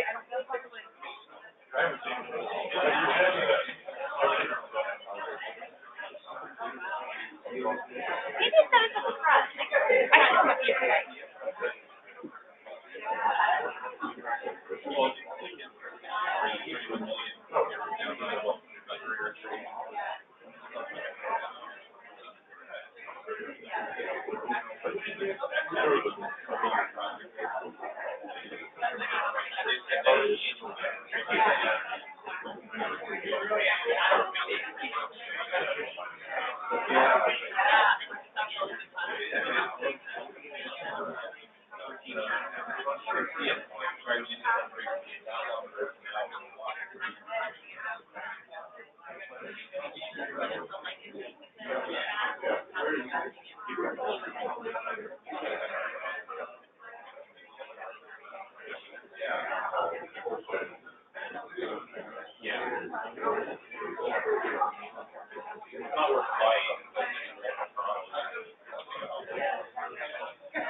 We're going to get started again in a couple minutes, folks.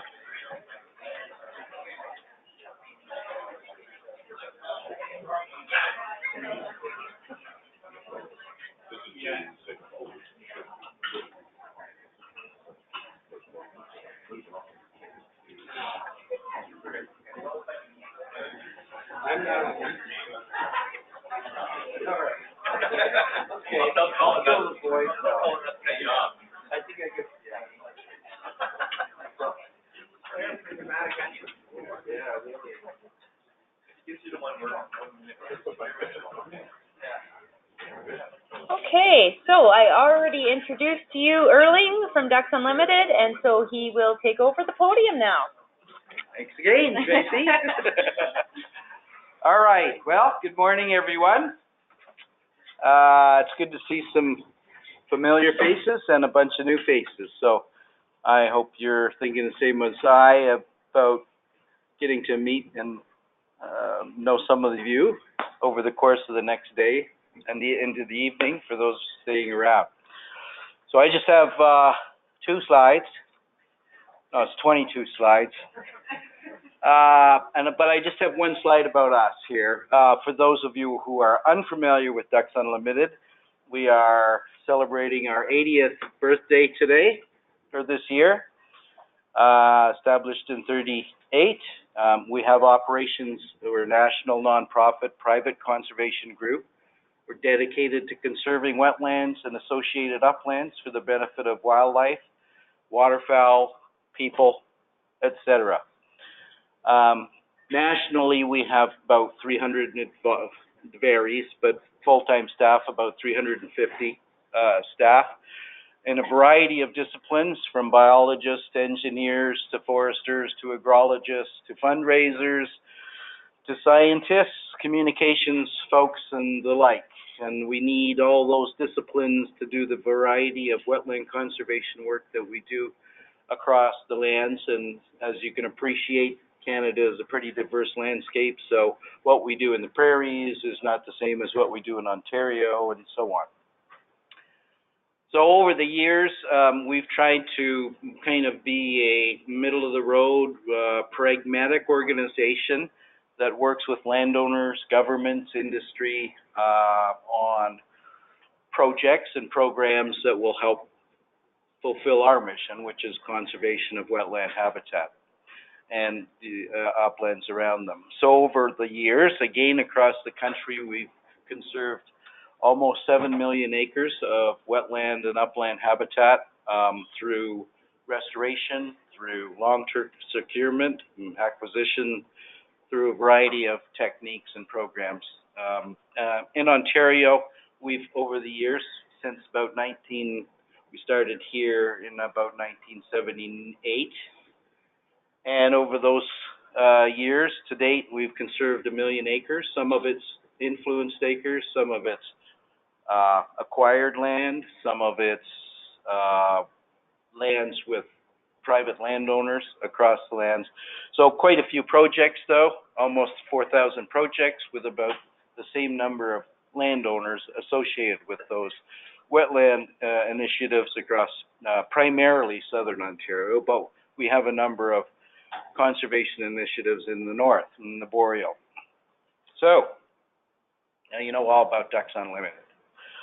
And why are we interested in invasives? Well, invasives do impact waterfowl habitat, wetlands, adjacent uplands. So in past years, of course, there was a big program with a multitude of agencies to deal with purple loosestrife. And by and large, that's been a pretty good, successful biological control initiative. But there's a ton of invasives, as you know, every month or every day, it seems. And so there's a number of wetland invasives impacting waterfowl habitat, from Phragmites, of course, to European water chestnut, to common carp, to Asian carp, even waterfowl species such as mute swans are impacting waterfowl directly and waterfowl habitat. So those are just a few of the kind of key invasive species that have, can, or could impact wetlands across Canada, but talking about Ontario here. So what are we up to? So I'm going to just briefly, Tracy, talk about kind of what we've been doing over the last year or so. And so for your information, other than myself, Kyle Borrowman in the blue checkered shirt back there are happy to talk with any of you if you want to talk later about the kinds of things that we're doing. So one of the things that we took the lead on after European water chestnut was found a number of years ago in the eastern end of Lake Ontario, specifically around Wolf Island, is trying to control, monitor, and do surveillance on European water chestnut. Of course, it's a big issue in the States and has been in Quebec, and as typical, things of an invading nature march from the eastern coast out to the west. So although there's not a lot of infestations in Ontario, there's obviously a large one in Voyageur Park up along the Ottawa River, but this is kind of the other one that we found. And through our work, so we started doing this thanks to the help of the Invasive Species Center initially, and then as well the Ministry of Natural Resources and Forestry has helped continue support and fund this program. We identified some further areas through our surveillance up the Rideau Canal, up into the city of Ottawa, down. You'll see the next slide is a population down at the very bottom of the Rideau Canal system as it enters into eastern Lake Ontario. So again, we worked well with OFAH through their Hit Squad student program, and so Kyle Borrowman is the coordinator manager of the water chestnut program that we implement. And so it's a control and surveillance and monitoring, adaptive early detection, rapid response. The good thing about this was that we jumped on it relatively early. And so over the 4 or 5 years that we've been doing this, we've seen a dramatic decrease in the populations that we've been trying to control, which is primarily through hand pulling, because there wasn't a huge amount, it wasn't like hundreds of acres of the stuff. Although if we didn't do anything and let it be, it would no doubt continue to expand and cover a significant wetland and waterfowl habitat in and around eastern Lake Ontario, the Rideau Canal system, and elsewhere. So we've managed to reduce the population up to over 80%, which is pretty good. And it's kind of nice to have some success stories as opposed to, oh no, this is just impossible and it's getting out of hand. So that's kind of the hand pulling, and we do the surveillance. I just wanted to reiterate, and Kyle would be the fella to talk to about details, but this is an exciting component of the water chestnut program where we actually, this is an island that juts out into the lower part of the Rideau Canal system, right at Kingston, and it had a fairly good population of water chestnut on the northern part of this Bell Island structure out here, landform.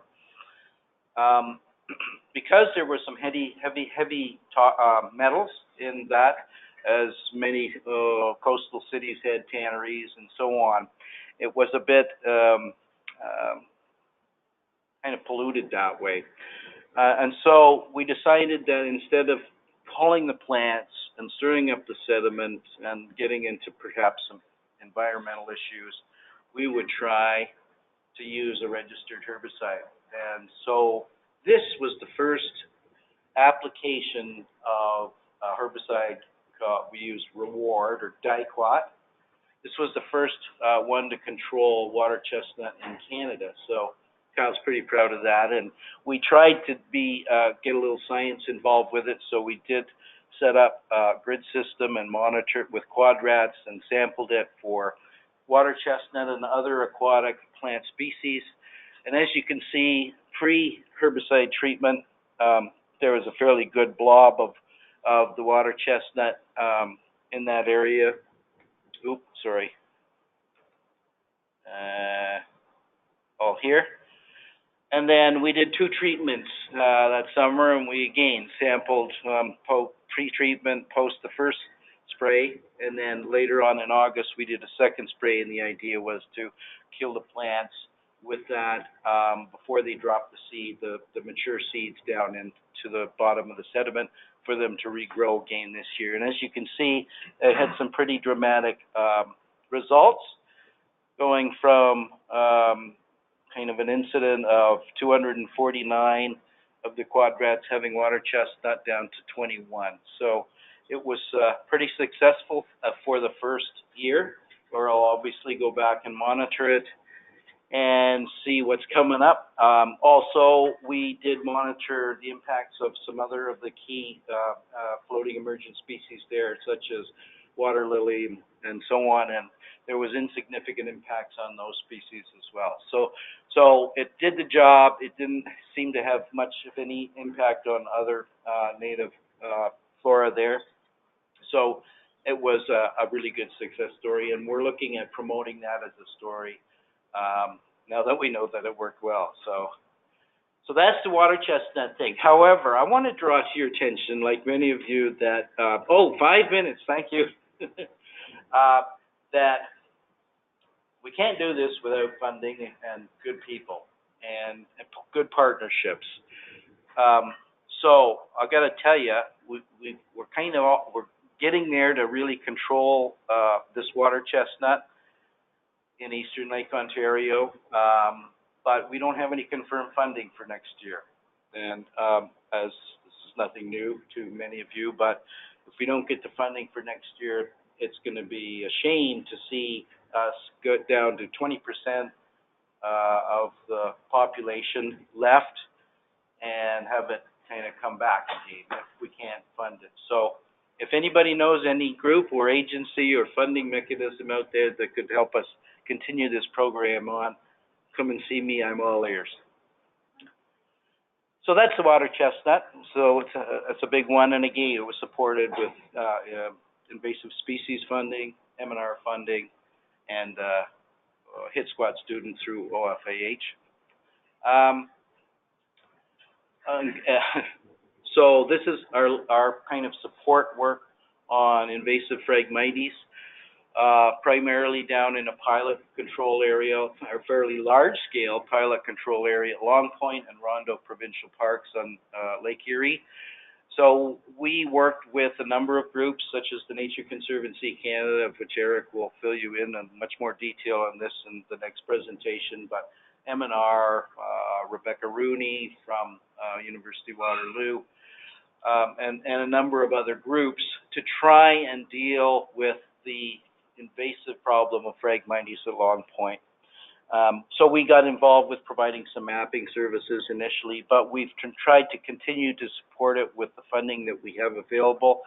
So we've worked with the NCC and M&R in providing some intelli sprayers that are better for just logistically getting out there and spraying, providing some money for rolling the sprayed Phragmites in preparation for it to get burnt or to decompose and allow native plants to come up, developing some unique water systems and filtration systems, and providing funding for water analysis, which is a big component of this program. So anyways, we try and support the program as best we can, not only with some dollars, but also through public policy. And so we get involved with supporting M&R's applications for the emergency use registration permits that are required to actually continue this.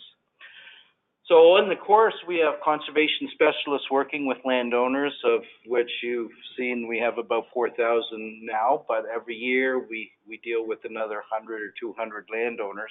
And so during the course of their investigations and discussions to do wetland restoration projects, they're getting more informed from Kyle and I and others about what kind of to look for in terms of invasive species. And so just, you know, parrot feather, there was which is a prohibited species in Ontario. And so there was one case that we knew of many years ago, and that was dealt with. But since there really haven't been any further identified sites that have been infested with parrot feather. So just over the last year and a half, partly because their staff are much more informed about what to look for, they've gone out and they've, in the last year and a half, found 2 sites with parrot feather. So we've been working with the Ministry of Natural Resources, and the Invasive Species Center generously helped fund the eradication of it in one study site that was east of Kingston. There's another one that's in the western part of the province. And so it's a little different situation, but we're again working with M&R and others to try and find the funds and try and deal with the second one. And who knows what we'll find in the future. So the good thing is it's kind of nice to have our staff get more informed, and as they're out there during the course of their day-to-day activities, they are starting to look for potential invasive species. We've also developed beneficial management practices, you know, whether it's cleaning the boats, making sure we don't run heavy machinery through Phragmites stands and help the spread of it. So we're trying to minimize our impacts in the spread. So our staff are starting to get informed, not only for our staff, but for the contractors that we use to do many of the wetland restoration programs that we do. One of the other things that we're working on now and into the future with, we got a lot of land out there. Some of it's just with short-term agreements with landowners. Some of it's with projects and properties that we own. So we're talking thousands and thousands of acres. How do we manage invasives? We never really dealt with them over the years, and so it's one thing that we're going to be developing as a protocol for managing our invasives, or how do we manage invasives, or prioritize the management of invasives on lands that we own, lands that we have conservation easements on with private landowners, and the thousands of properties that we have on private lands. So with that, that's kind of some of the key ones. Of course, we do a lot of outreach and working with other groups at influencing public policy and communications and stories, but those are some of the key things that we've been doing over the last little bit, and we'll look forward to continuing that on. So thank you very much. Thank you very much. I have a gift for you. You do? Thank you. Thank you very much. Thank you. Okay, thank you, Erling. So to conclude our first sort of section of the day, I would like to welcome Eric Cleland with the Nature Conservancy of Canada, and he'll be giving a presentation about collaborating efforts to address the threat of invasive Phragmites. He's the director for NCC's Invasive Species Program in Ontario. His career has been focused on the invasive species monitoring and management, including the too frequently required restoration of critical habitats that have been impacted by exotic invaders. A major part of his current role is leading the private land implementation of Canada's first aquatic herbicide application for invasive Phragmites at Long Point in partnership with OMNRF. So welcome, Eric.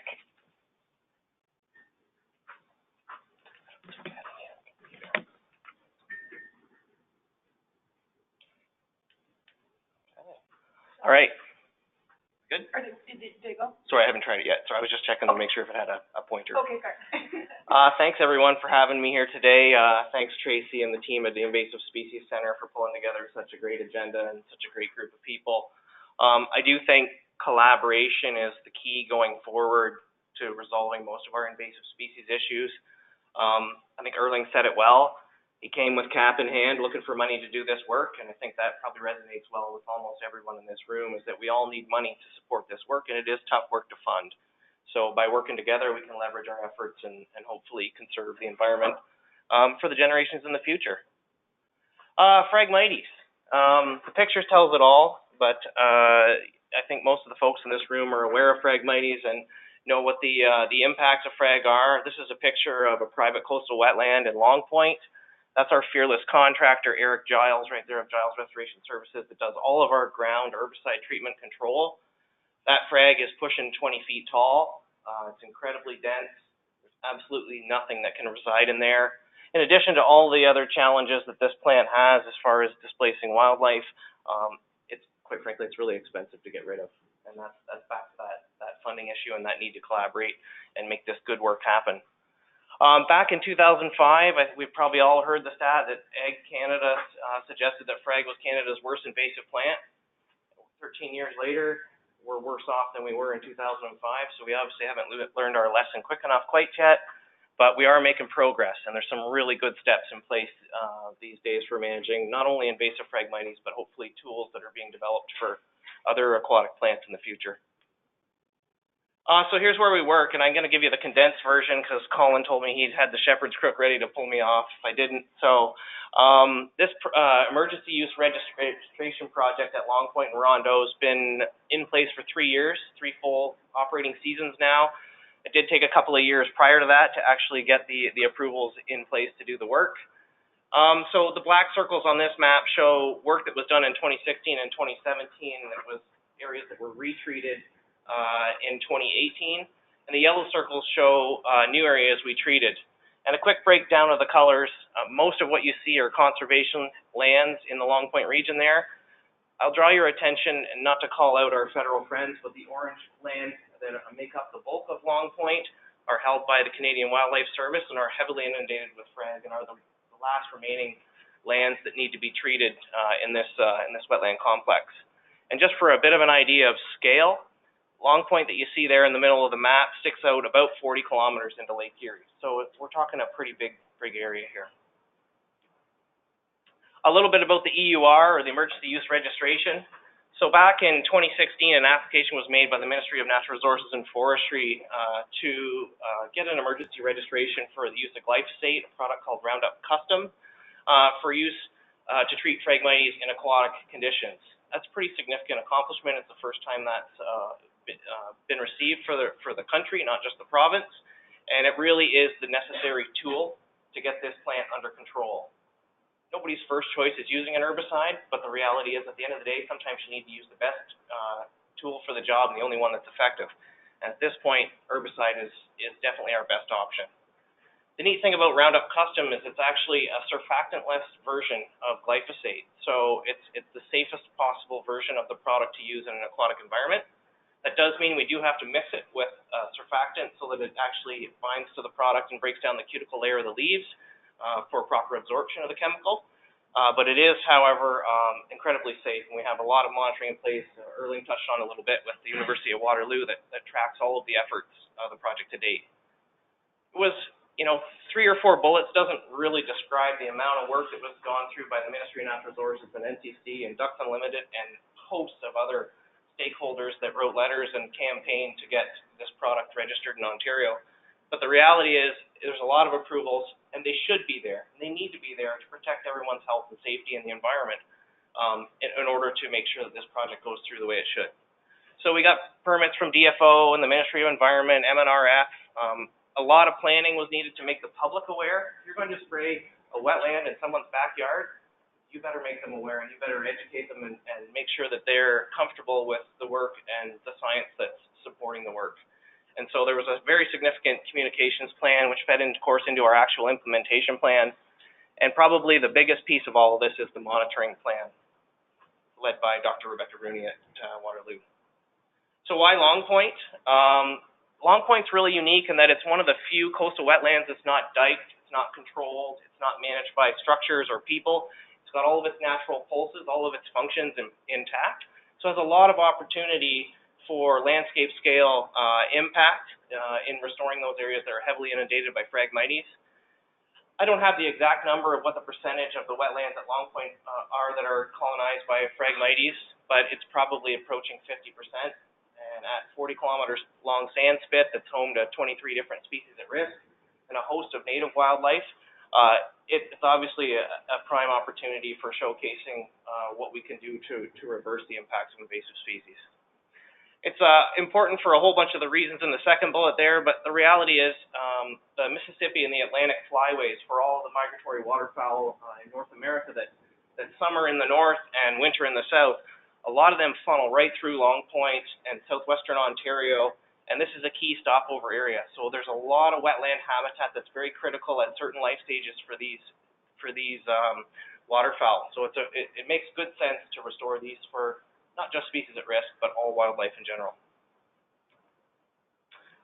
Where does NCC fit in? So we provide support to MNRF, who is the lead on the project for acquiring the emergency use registration. We're also actually the delivery agent on the ground for, I'd say, about 99% of the project now. There was a gap in the early years of the project in that somebody needed to take control of the private lands and offer them the services that were being provided to provincial crown lands in those first couple of years. So NCC realized that while we traditionally focus our stewardship work on managing our own properties and our own lands and our own invasive challenges, we can't have success if we aren't working on our neighbors' properties and everybody's working together at the watershed or even a larger scale than watersheds. And so we stuck our hand up and said we're willing to help meet this need and fill in this gap. We also, of course, deliver on the different plans that are part of the actual delivery of the project. So actually doing door-to-door knocking on all the residents' doors and providing them with information about the product, hosting public information, open houses.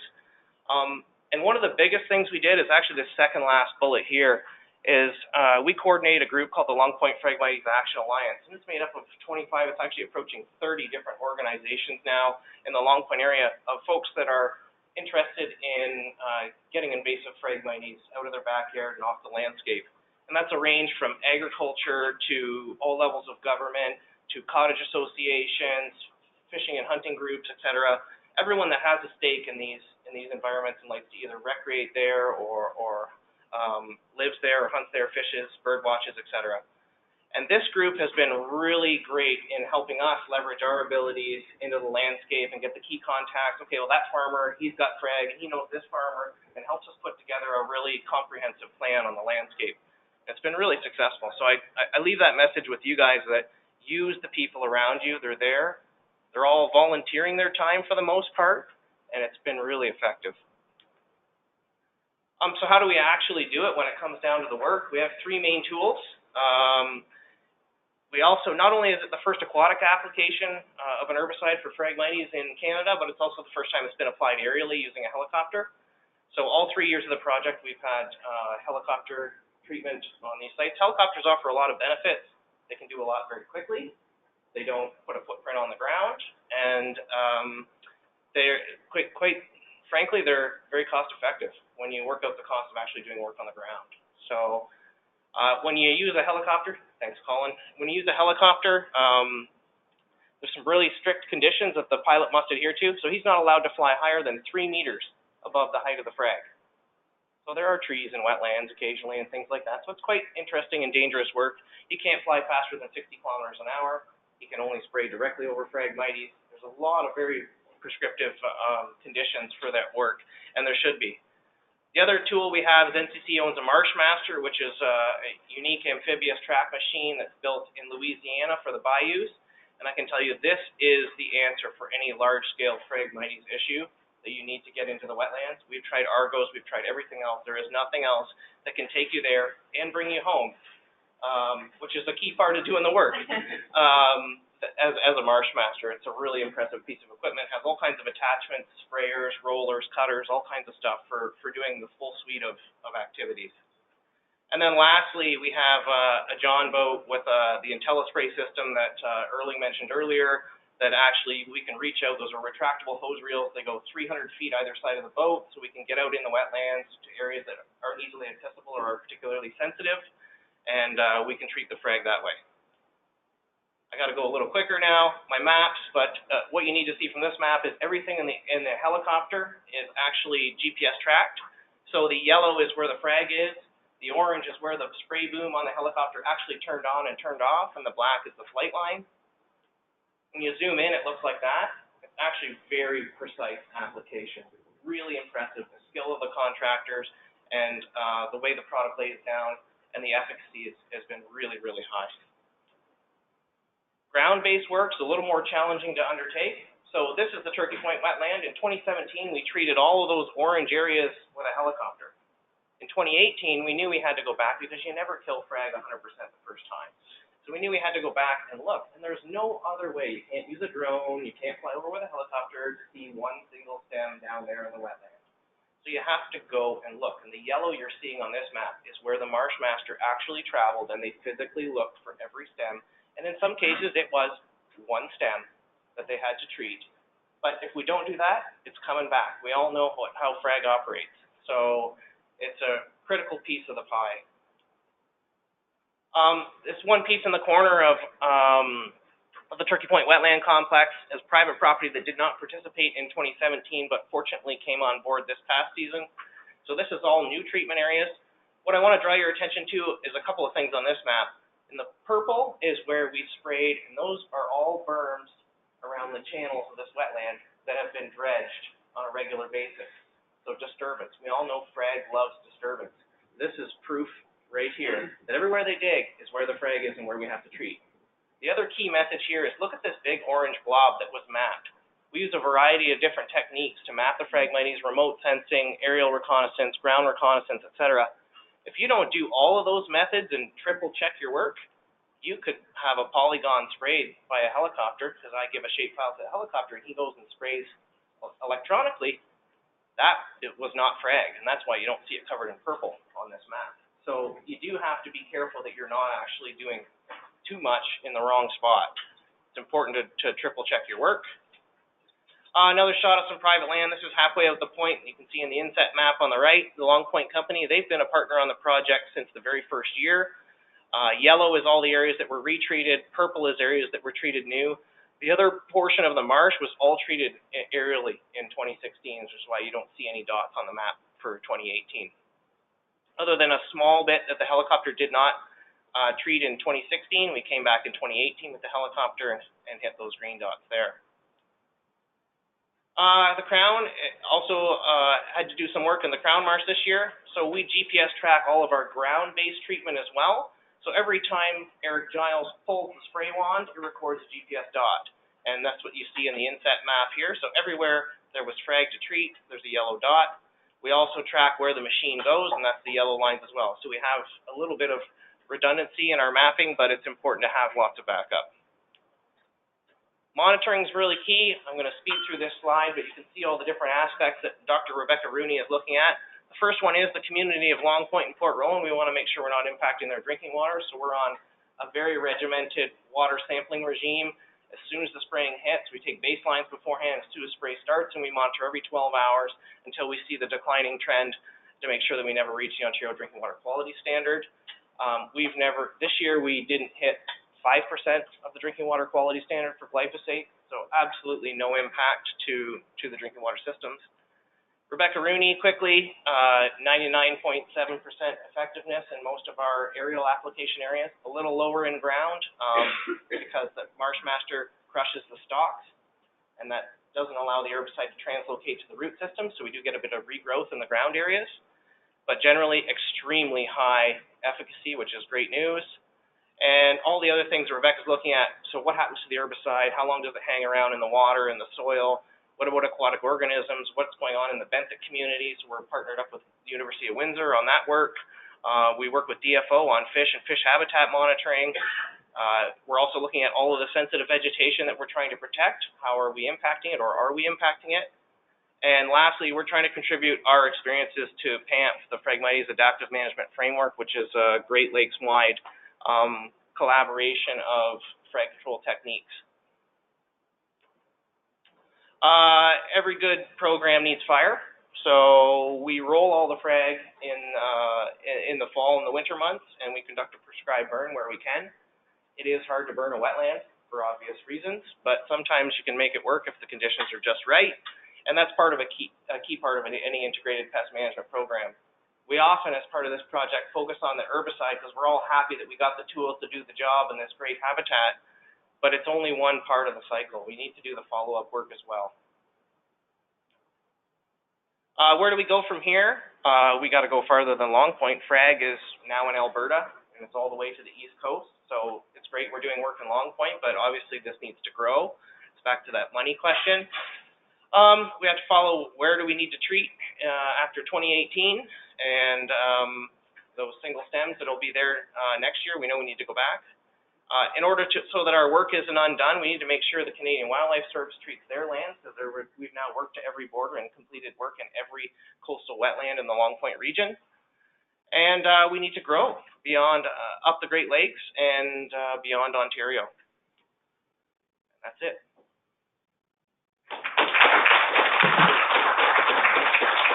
Thank you very much, Eric. No problem.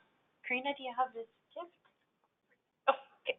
And we do have a couple of minutes for questions. So does anyone have a question for any of our speakers? Yes. I guess it could be directed at Eric since you're here and multiple. I'm with MTO, by the way. Oh, right. One of our challenges is not having a herbicide for using water. So it's new to me and it's really interesting, but I'm just wondering if you have an idea of how far away we might be based on some of your. Oh, the crystal ball question. I wish I had the answer. So there's a lot of things that play into whether an herbicide can be registered for use in the province.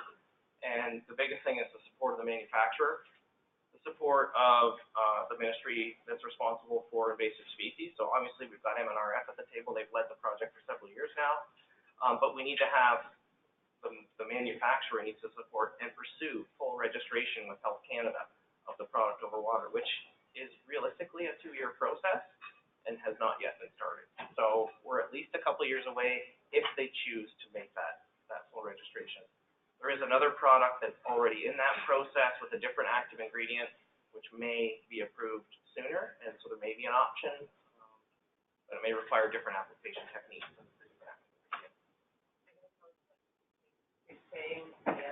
Next year, and I think we're going on year 4 of next year, so that's the latest I heard.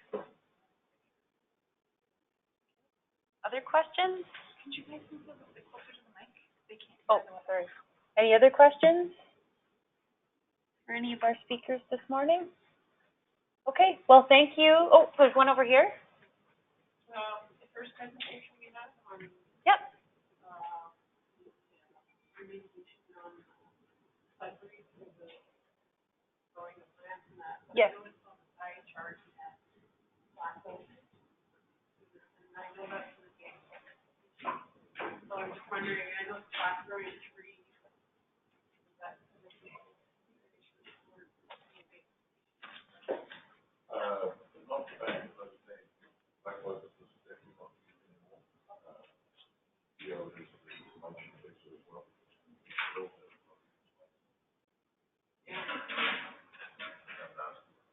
poisonous to birds?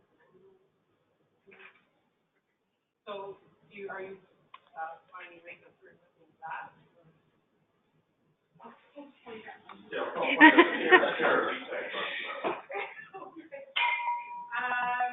No, I think at this point, we are going into some of those areas and implementing other things. I don't know, I honestly don't know the distribution of the landscape. It would be well distributed, but not necessarily, so it's a large area, but not well distributed. So we have some up there, but, I don't think our observations at this point would suggest that it's hindering, recovery of our local biodiversity. So it's not forming monoculture, so maybe it should be here, but I don't think, as far as what we're concerned about with the I don't think that is significant concern to our local biodiversity.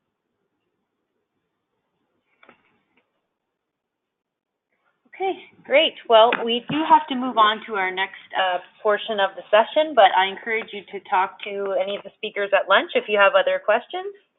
And it's about time to move on to our ministry check-ins and updates. And so first off, I would like to welcome Jeremy Down from the Ontario Ministry of Natural Resources and Forestry. He will be providing an update on the invasive species programs for the ministry. He is the Invasive Species Policy and Program Advisor, and he's responsible for the development of policies, programs, and regulations which support the implementation of the Ontario Invasive Species Strategic Plan and the Act that was put into place in the last couple of years. Jeremy has been with the ministry since 2006 and previously worked in the Species at Risk and Water Resources sections.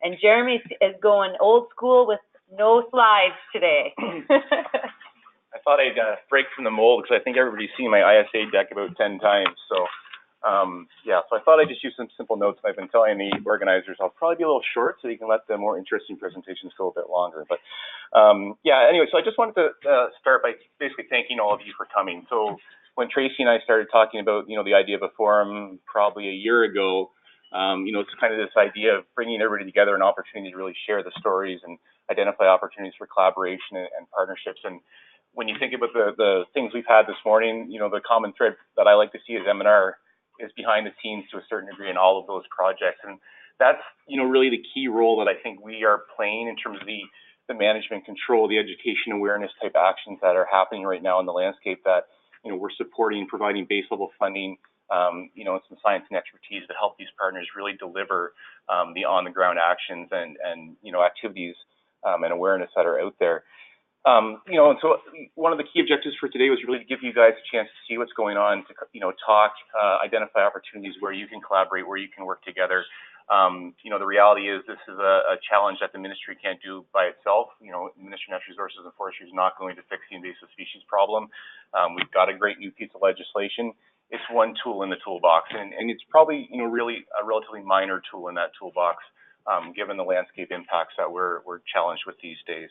I also wanted to do a shout out for Karina and Colin for really pulling this together. We had some phone calls over the last several months where I would throw vague ideas and suggestions, and they've turned into what I think is a really good day. So I just wanted to express my appreciation for that. I decided not to go with a boring legislative regulatory slide deck with a bunch of rules and regulations, but that really is my life. I'm responsible for the implementation of the Invasive Species Act. I was part of the team that drafted that legislation. So, behind the scenes, really what we're looking at is how do we use that tool effectively. But the bottom line is a lot of my team's work is spent, assisting and working with these partners to deliver on the programs you've heard. We're a small group. We have 5 people in the MNR office in Peterborough, 2 biologists, myself as the policy advisor, Matt Smith's here with me as well, and another individual that kind of help with the, the program delivery, the transfer payment relationships that we have. So again, I can't stress that idea of collaboration and partnerships. Again, I mean, that is the most important thing in my view in terms of addressing this. So the big news is we have a new government in Ontario.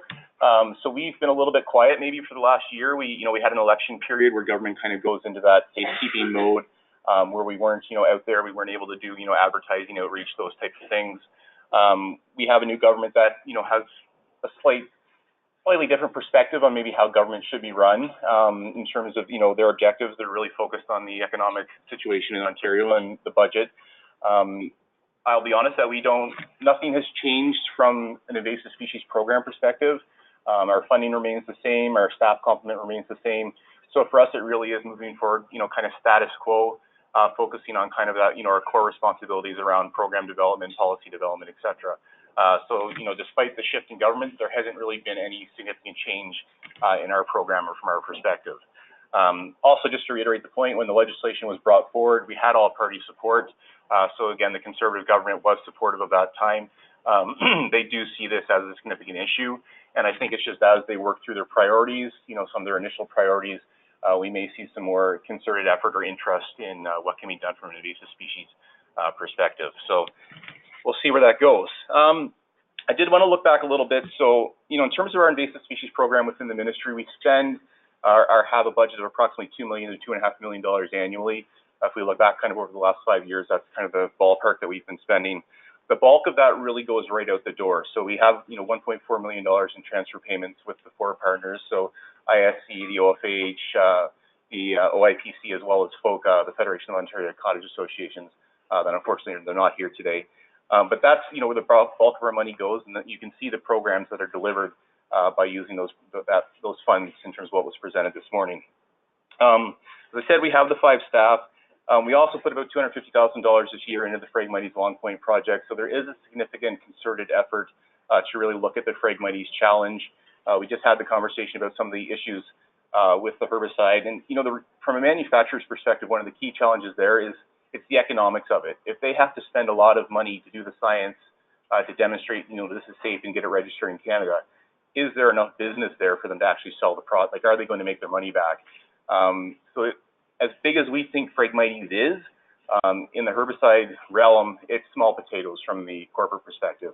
The companies have been very supportive of this the program in Long Point to date, but that question about when are we going to have access, it is a crystal ball, to Eric's point. Like, we really don't know, and there's a lot of other issues that go with that as well. So I think I want to focus a little bit in terms of behind the scenes, some of the things we do in terms of our national and international relationships, because,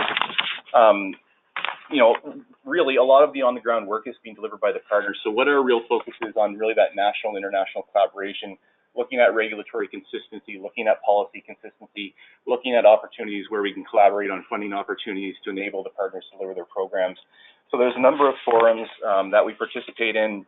The one is the Federal, Provincial, Territorial Invasive Alien Species National Committee. So folks may be familiar with this. There's a report that was put out several years ago in terms of recommendations for addressing invasive alien species in Canada. Recently, they provided an update that includes 3 recommendations on key things that can be done in Canada to look at invasive species. So the real key focus right now for that group is improving national leadership and coordination.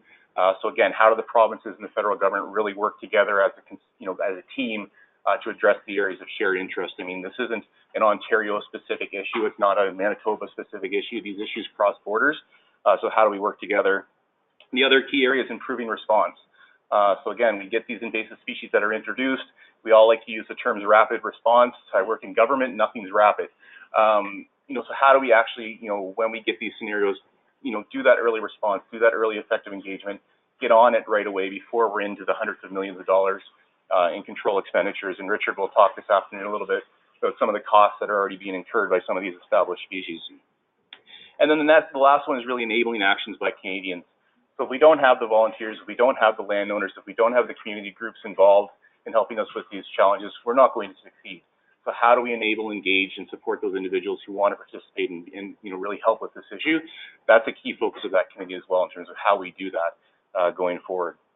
The other one is the National Aquatic Invasive Species Committee. So again, this is a group that's really focused on the aquatic side of the spectrum.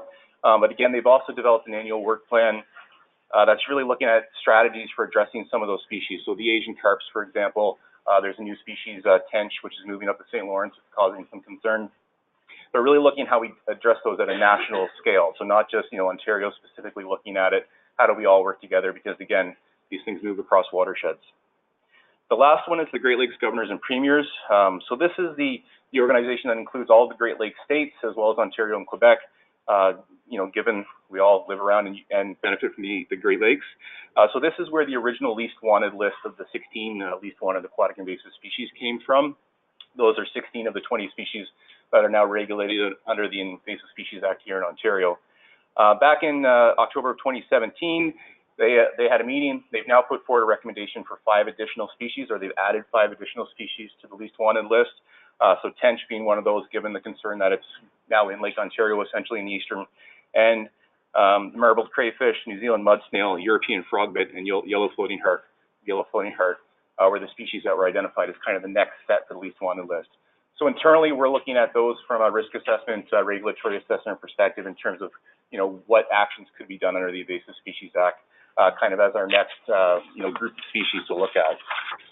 We're not limited to those. We are, looking at exploring other options as well, but those are 5 that we are looking at because of that commitment through the conference. What did I also say? The other thing I really wanted to highlight this, so we've had the Act, it came into effect basically 2016. So the enforcement approach in terms of our conservation officers really has been on that kind of education awareness approach. So it's also been identified as an enforcement priority. So when we look at the ministry's mandate, fish, wildlife, natural resource protection, wetlands, et cetera, there's broad acknowledgement that invasive species are a significant challenge for all of those things. So our enforcement arm has identified that as a key area of business and concern for them. So over the course of the last year, we have actually had a couple scenarios where enforcement officers identified contraventions or issues under the Invasive Species Act. One was an individual that thought Japanese knotweed made a beautiful hedge, dug it out from the local river valley, planted about 200 of them around her lot. So again, enforcement officers found that they engaged with that citizen. End result is the plants were removed and destroyed. We didn't have to go down the road of laying charges and going through the court system, so it's kind of an ideal outcome for us, but it did trigger again that we kind of need to catch up on our policy work in terms of the compliance orders and the other mechanisms we have under the Invasive Species Act. The other one we had recently was a garden center, had a pond in the back full of water soldier and parrot feather and maybe a few other things, we're not sure. He was using it as an educational tool. When people would come in, he's like, you don't want to buy these. Those are prohibited species under the Invasive Species Act. Now the end result is the landowner filled in the pond. So again, a good result, but it's just, the COs are out there, they are engaging, they are identifying issues. They are in the live food fish markets, looking for things and engaging with those individuals. And I think that presence is actually, it's not only increased awareness, but it's also, given an indication that MNRF is taking this seriously, that enforcement is taking this seriously, and that's now, helping in terms of the bigger issue. So just quickly going forward, so again, given the transition we're in government right now, and, we're not really 100% certain on, will our budget stay the same? Will our budget change? Will it, decrease, grow? Tracy calls me almost weekly, do I know anything? But so we're really kind of looking back and saying, okay, what is the strategic plan? What is our go forward? So, as a team, we're really looking at what is a 5-year outcome-based plan? Where do we want to be in 5 years, not only from the Act implementation, the Ontario Invasive Strategic Plan, what are our control priorities? What programs do we need to continue with? And really set a strategic direction kind of for the next 5 years. So that's a lot of what we're focusing on internally right now. It's kind of looking at the big picture and breaking that down into little pieces in terms of how we're going to address each of those components. So again, it's really that focus on policy development, enhancing the relationships that we already have, seeking out new partnerships.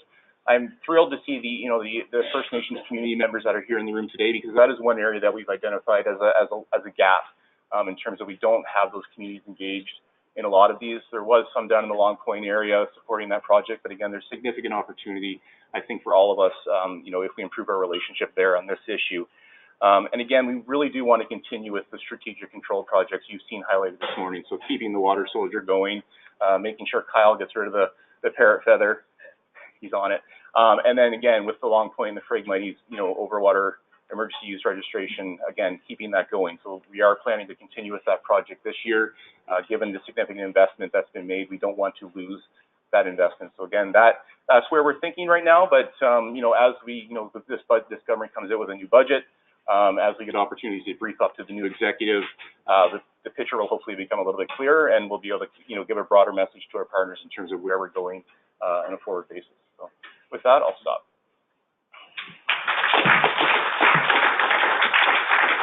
Thank you, Jeremy. Here you go. Oh, you're not giving me coffee. Okay, thanks, Jeremy. And as I mentioned, we'll have some time at the end of the session to ask questions.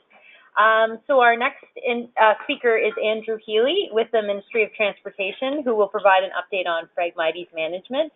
Andrew has been an environmental planner with MTO's Northeast region since 2007 and is currently on secondment to the Environmental Policy Office as a policy analyst, where he's working on a new policy direction and practices for the management of frag along provincial highways. So welcome, Andrew. It's not flat. Okay, folks, great to be here. I apologize for being late. I'm sure you had nothing to do with the roads. When you worked for MTO, roads were great this morning.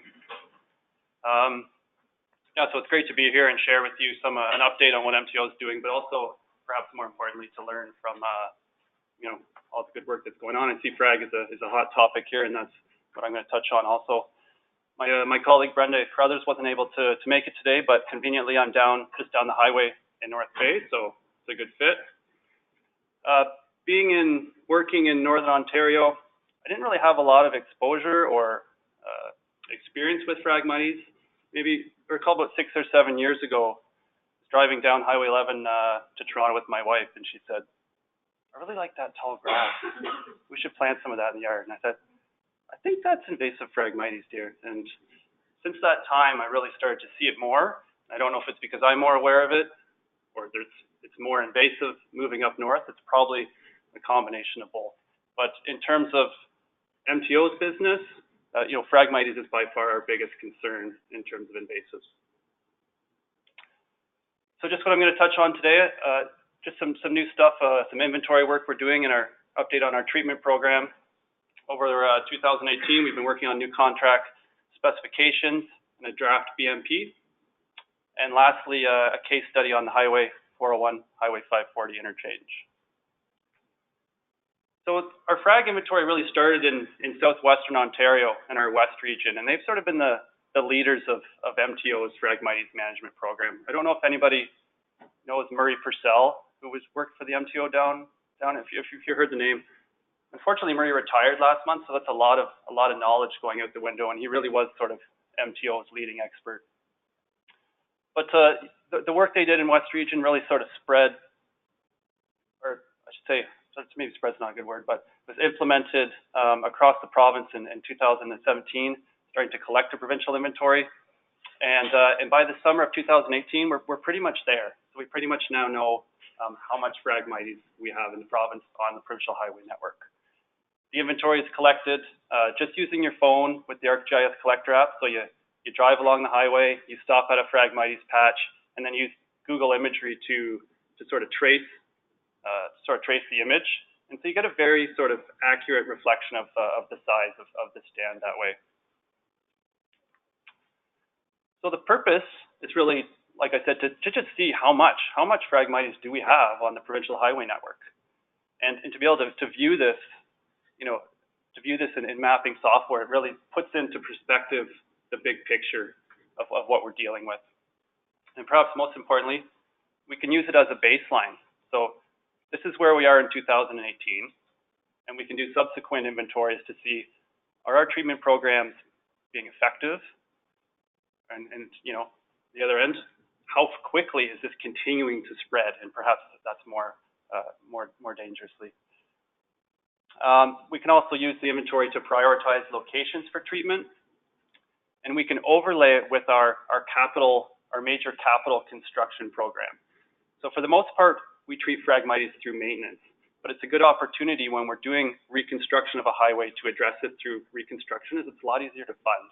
So it's a good tool for us to plan with our construction program. So I want to show a representative shot. I chose Northern Ontario. This is just a screenshot from ArcGIS, and you can see the instances of Phragmites. Sudbury is just up here, and it's pretty dense around Sudbury. This isn't really representative of the density, because when you do zoom in, it's just based on the scale. You will see more individual pockets. But what you can take from this is that it is fairly, consistently spread throughout Northern Ontario on the provincial highway network. If we move a little bit further north, so this is Highway 11 through New Liskeard up through Cochrane and Cap. We're starting to see more pockets emerge even further north in Northern Ontario, and predominantly along the Highway 11 corridor, though we are getting some individual pockets on some of our tertiary and secondary highways. So in terms of our treatment program, primarily we're using herbicide spraying, the most cost-effective, efficient, nothing new there. We're starting our treatment programs in midsummer through to sort of mid-fall. And it's relatively a new program for MTO. And we do have some challenges we're encountering, one of which a lot of these have been talked about, but negative public concern when you see a spraying truck driving along the highway. Products for standing water that we're able to use, at least at this point. And the necessity to have subsequent applications. So going back to a location the second year, the third year, it's very difficult to prioritize going back to a location to retreat it when you haven't treated all of these other areas. So that's a challenge for us. The other tool we use is mowing or cutting, and sometimes we use this to increase the effectiveness of the herbicide, so mowing in advance. But often not, it's a maintenance activity where we have sightline issues or drainage issues, and we have have to go in and address a Phragmites stand. So as I mentioned, negative public concern. This is a typical spraying operation along the shoulder. It's done from a truck with a boom. In some cases, we'll have a backpack sprayer, but predominantly this is what we do. I'd like to see some helicopters out there perhaps in the future, as we've seen. That would be pretty neat, but maybe not at 3 meters height. And just a representative mowing operation. So this is the median on the Highway 401, and you can just see the density of it, and it's a tough job to mow down, and these guys are getting stuck, and it's a challenge also. So I mentioned our Southwestern Ontario has been our leader, and they also are working on inventories of areas that have been treated. So this is representative of sort of the scale of their program. So the purple areas you can see was treated areas in 2016, and lighter purple, this is 2017, and this is to date what we had for 2018.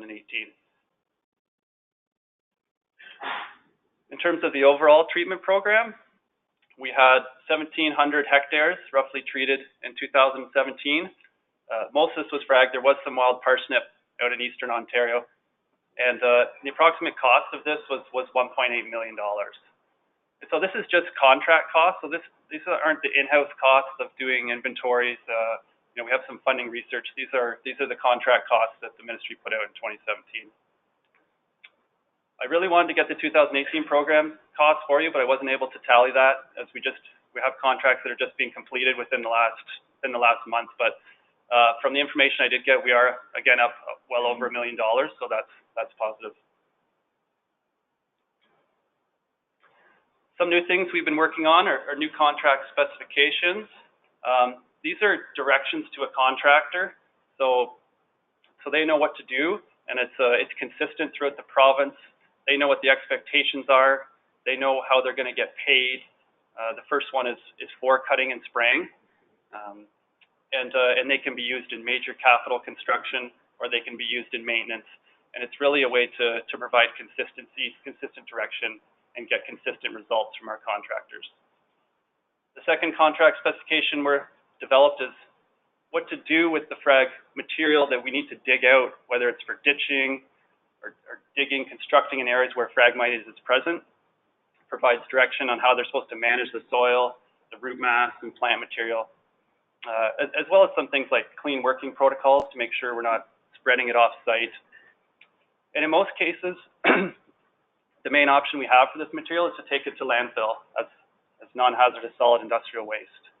And this isn't really seen as an ideal solution because it's costly, it's not very environmentally friendly to truck it and fill up our landfills with all this soil. So we are working on another option, which is burial within the right-of-way or within MTO property. And have a few trial projects in the works. One is actually on the Southwest Bypass, just south of Sudbury here, that's going to go forward in 2019. Very quickly, we're working on a new BMP. I know there's a lot of BMPs out there. Every agency seems to have their own. We thought it would be best for MTO to have one that applied to all of our business, engineering, construction, maintenance. So everybody knows what their role is, everybody knows what tools they have, and what they're supposed to be doing. So this is in the works for us. We've been partnering with McMaster. I don't know, is there anybody from McMaster, the research going on here today? I'm not very intimately involved with these studies. But the first is to inventory frag using high-res aerial imagery, which would be great for us so we don't have to drive along the highway, and it takes a lot of staff resources. And the second one is research into some native seed mixes that will outcompete Phragmites in areas that we're planting and rehabilitating. Very quickly, this is just a case study. This is the Highway 401 and Highway 440 interchange, and we're just outside of Chatham, Kent here. And this is perhaps during design and environmental assessment, one of the first sort of Phragmites management plans that was developed to deal with a construction project.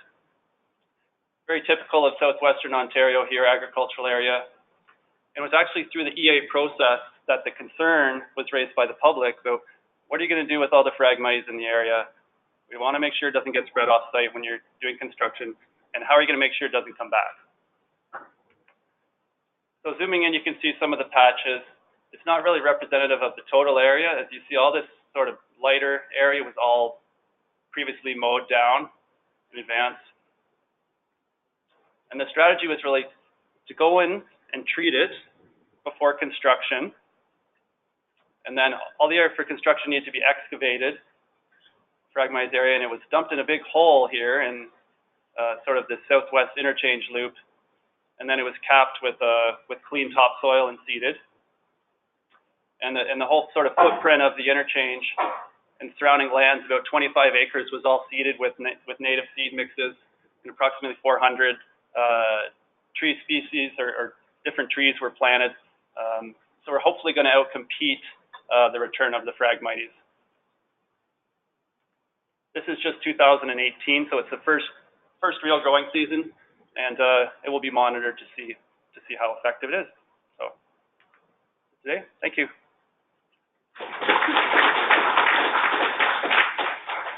Great, thank you very much, Andrew. And I have a gift for you here. Thank you again. And our final speaker is actually going to by webinar today. So Denise, are you on the line? Yes, I am. Can you hear me okay? Yeah. Can everyone hear her at the back? Yes, technology is super. So Denise is with the Ontario Ministry of Agricultural, Food and Rural Affairs, and she's here to discuss running interference on invasives. She's the crop protection program lead with OMAFRA in the Guelph office, and she started her career with that ministry in 2000 as the integrated pest management specialist for specialty crops. In her current role, Denise works with industry partners, governments, and extension professionals to develop strategic approaches to crop protection issues, including agricultural pesticides and the management of invasive alien species issues.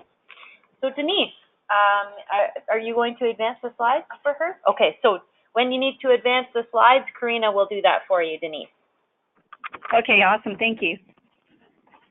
So thanks for the invitation, and sorry I couldn't be there in person.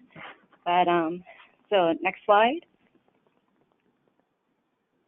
So I'd just like to touch on a few things that we've accomplished since the last time I talked to this group in March. And I just thought I'd start off with what our OMAFRA crop specialists do in case you're not familiar with that. I touched on this a bit last time, but that'd be a good refresher in case some people weren't there. And so we develop and we revise integrated pest management programs continuously, and we're educating growers on those IPM practices. And invasive species can really disrupt these IPM programs that we work towards. Just because we're not familiar with the biology of the pest, we may not have any management tools available. It's all new. So it's a huge learning curve when we get invasive. We also do a lot of pest monitoring of endemic and invasive species. We help set up our research priorities through the Canadian Agricultural Partnership, CAP, and also our OMAFRA University of Guelph Partnership Research Program. And quite often we are collaborating with researchers on applied research projects, and we also do on-farm demonstrations. We do a lot of extension too, using various methods. And we participate on a lot of national and international working groups just so we can keep current on what the emerging pest issues are and the latest research that's going on. We do have membership on the Hemlock Woolly Adelgid and Oak Wilt Technical Advisory Committee. So Jen Llewellyn, our nursery and landscape specialist, participates on those to help out with that. And also we have a minor use program in Canada, and so our crop specialists and our provincial minor use coordinator are pretty active with that program. So they work with other stakeholders like growers, agrochemical companies, and the federal government to set priorities to work towards pursuing pesticide registrations for minor crops. So next slide, please. And so last time I mentioned that we do now have a plant and animal health strategy for Canada, and it's supposed to chart a path for working better together to safeguard plant and animal health. So that was endorsed back in July 2017 by the ministers. So just recently in October, they did form the Canadian Plant Health Council. So I guess there was already an Animal Health Council in existence, but we didn't have anything for the plant health side.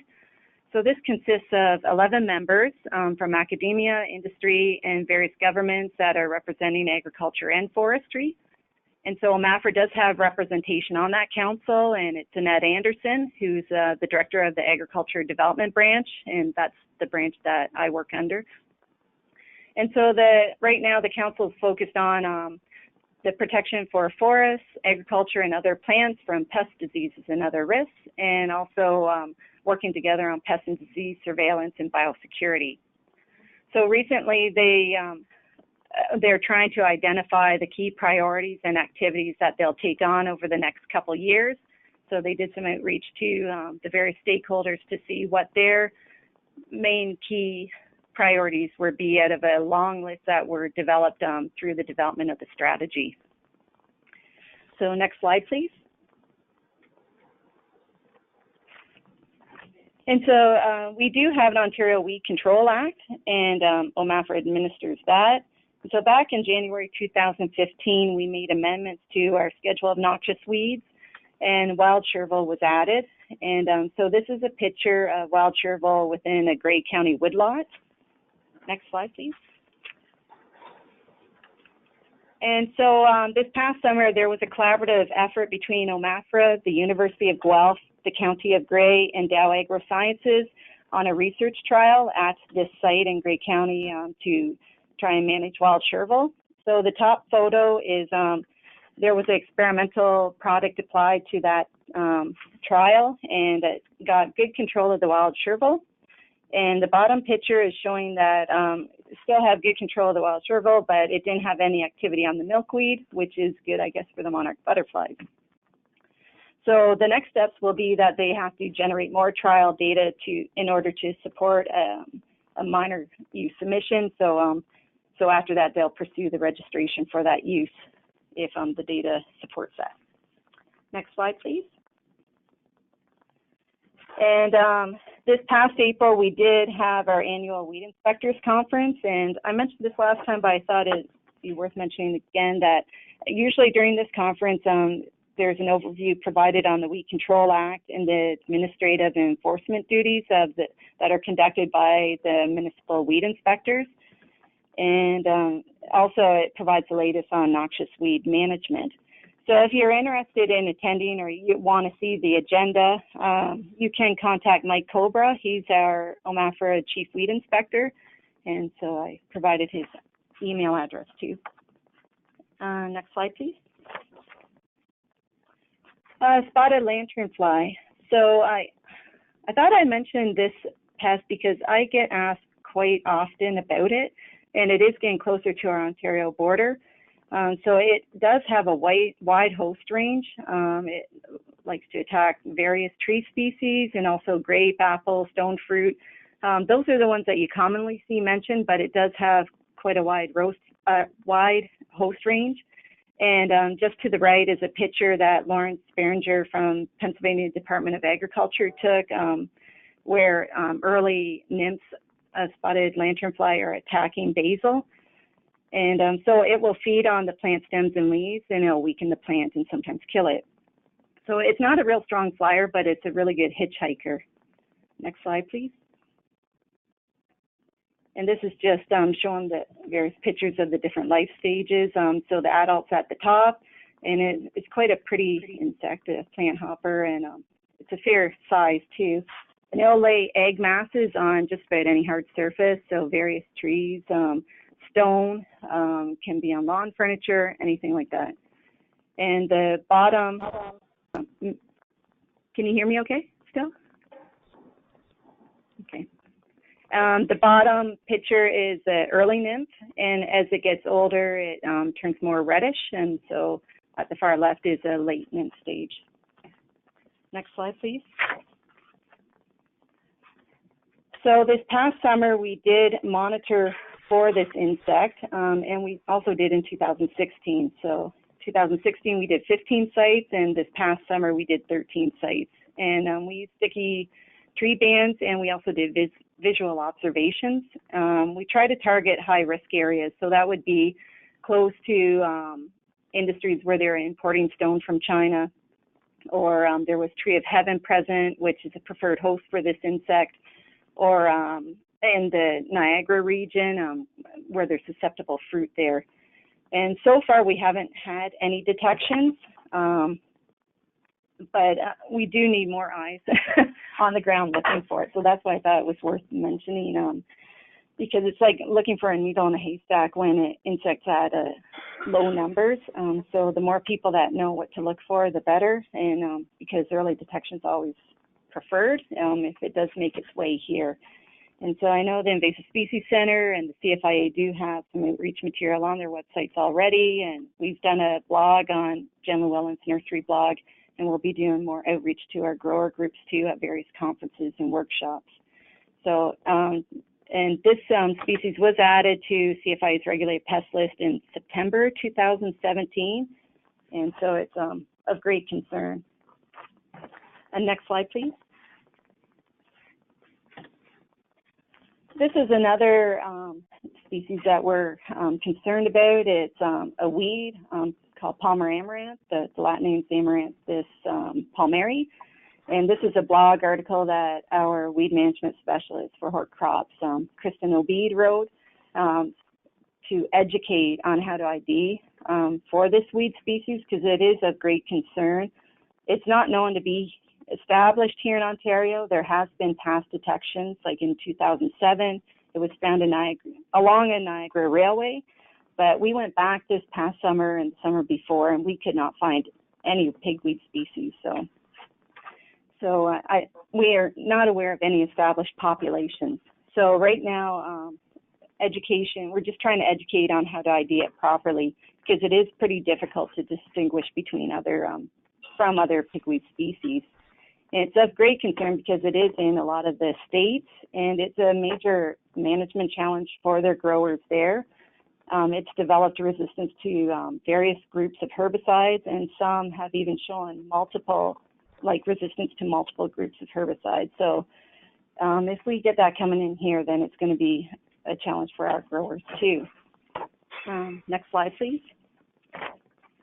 And so this is just a picture of one of the emails I got through the Global Plant Protection News, and it's showing a field where it's being overtaken by Palmer amaranth, and they're claiming that climate change can worsen the spread of this as the north becomes warmer. So, next slide, please. I reached out to our animal health folks for an example of some things that they've worked on over the past year or so. And so chronic wasting disease, they mentioned to me, it's a severe progressive neurological disease of deer, and it results from infection from a contagious protein called a prion. And it's a reportable disease under the Health and Animals Act, CFIA, and it's also immediately notifiable to our Chief Veterinarian Office under our Ontario Animal Health Act.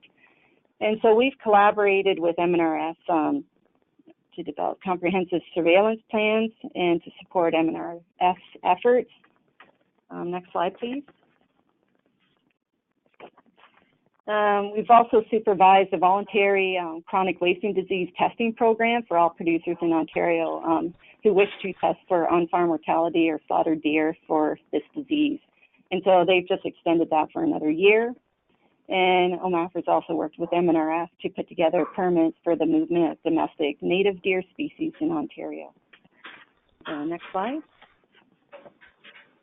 Brown murmured stink bug, that's an invasive pest from Asia. So the first evidence of a breeding population here in Ontario was found in 2012.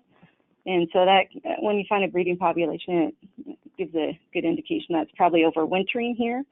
And it has a wide host range, and it's of great concern to our agriculture sector. And so there's been a multi-year project that's been funded through our OMAFRA University of Guelph Research Agreement, and Dr. Cynthia Scott Dupree is the principal investigator for that. Some of our grower groups did provide financial support in Bayer Crop Sciences, and as far as the 2018 update, they have initiated a study with Dr. Jeremy McNeil from the University of Western to look at the efficacy of 3 commercial available lures, so that can help with the monitoring of BMSB, because there's some concerns with how effective some of them are right now. They're also working collaboratively with Dr. Foster and Sebastian from University of British Columbia on the use of RNA interference. That's a method to manage BMSB, and there is some work being done in the U.S. too, but this work, I guess they're targeting a different area, so it's a little bit different than what's already going on in the United States. They're also working on diagnostic assessments of fruit and nut injuries, so we can better assess if it is brown marmorated stink bug injury that we're seeing, and they're also continuing the monitoring of it to see where it's spreading. So next slide, please. And so this is just a map, and the yellow is showing where we haven't found it yet, but and the lighter orange is where it's been detected, and the medium orange is possibly established, and the red is it's established. So there is quite a few counties where we know it is established. So that's a bit concerning because that's where a lot of our crops are grown too. So next slide, please.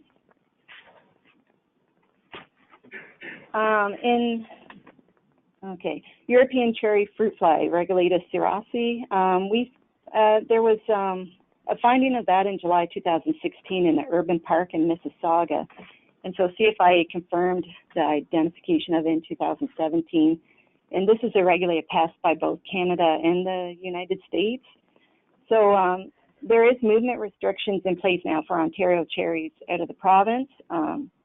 Even though we have not detected it in commercial cherry orchards, but we have found it in wild hosts, mostly Lanisra, throughout the province. So this past summer, we did a collaborative effort with the United States Department of Agriculture. They were wanting us to help evaluate different lures for the detection of European cherry fruit fly. So we worked with them on that, and the picture on the bottom left is just the different lures that we were looking at. So it'd be 3 different lures, and we'd have 3 sets of those at each site, so 9 different traps. And the top picture at the left is the European cherry fruit fly on one of the traps, and then at the right, it's a picture of where we would try and put the traps in ripening fruit. So it could be challenging. We were always kind of moving, trying to find ripening fruit. So next slide, please. Lake moth. So this, it's not new, but it is an invasive species. We found it in 2006, but it tended to be mostly around the Ottawa region. So we've been tracking the spread of this just so we can better inform our growers when management is in order. And it can cause significant damage to garlic leeks, onion shallots, and chives, and it'll attack various parts of those plants. And we found it will cause yield reduction, and also when there's an injury point, then other plant pathogens have a way of getting into the plant. And we found that infested leaves, it does decrease the storage life. So next slide, please. So this is just a picture of one of our traps, and so it has a distinct kind of diamond shape on its back. Next slide. And this is the updated map of just how it's progressed, over, like the spread of it over the years. The yellow's 2006 or even maybe earlier that we had it, and the purple is the ones that we found recently in 2018. So we're finding in like the Lambton, Chatham, Kent area, like southwestern Ontario, where we haven't seen it before. So it's likely spreading on wing currents and movement of infested seed clothes. Next slide, please. And I mentioned the minor use program. So just things that we've accomplished in 2018 is that we secured 2 emergency use submissions. Both were for spotted wing Drosophila, which was an invasive pest that we found in 2010. And it's been a major management challenge for our growers that grow thin-skinned fruit like berries and cherries, because this insect will attack the fruit right before harvest. So if you don't catch it in management effectively, then you're not going to have any crop. And also we worked on about 30 minor use label expansions over this past year with grower groups and our provincial minor use coordinators and PMRA.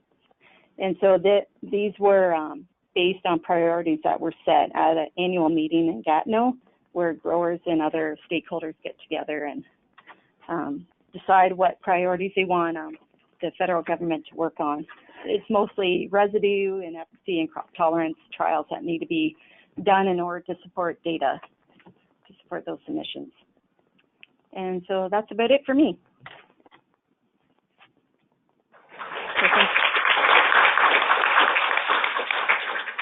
Great. So we have a couple minutes for questions. If anyone has questions, I'll likely repeat your questions so that the folks on the line can hear, and then if the appropriate person wants to come up. So is there any questions at the back?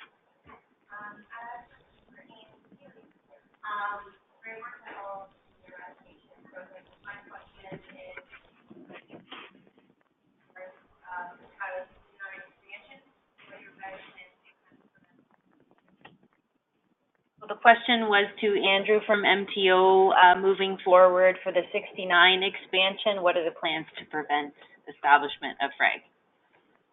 Great question, very difficult question. I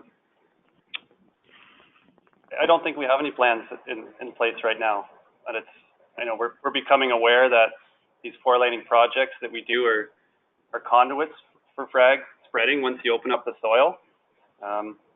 So I don't have a concrete answer for you, but you know, we'll be addressing it, prioritizing it with other areas.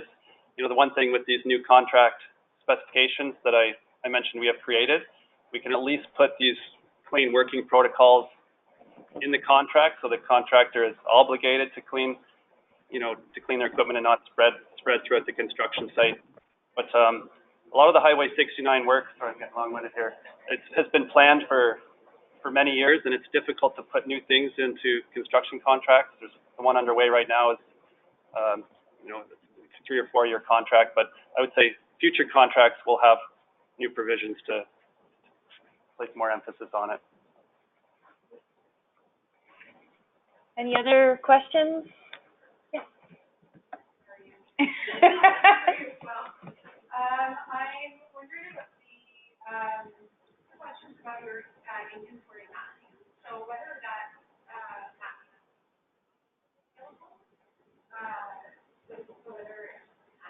Yeah, we would love for it to be publicly available, and we're working towards that. Right now, we have essentially a number of different GIS layers that we just need to have properly merged into one provincial layer, because the inventory is collected at the regional level by a series of different individuals within those levels. So we've now merged at the regional level, and we're working towards merging it provincially, at which time, you know, we'd be happy to share it, for sure.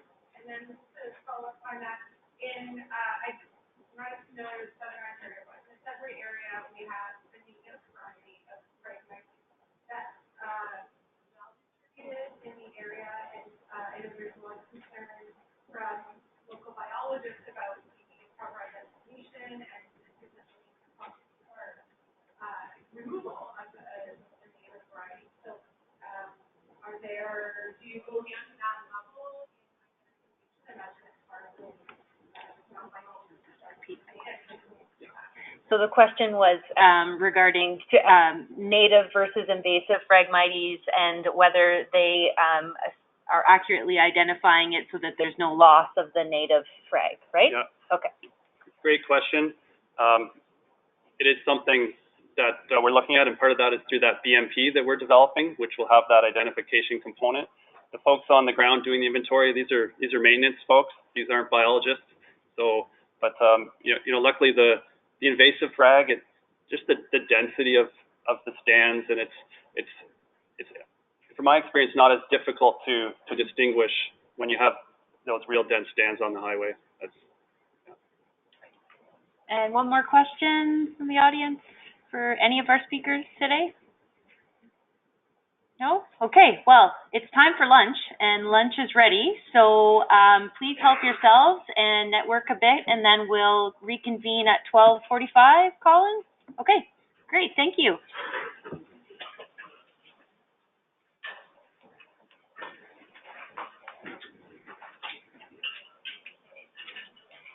We want to turn the phone on. Can we mute that, Karina, on your end?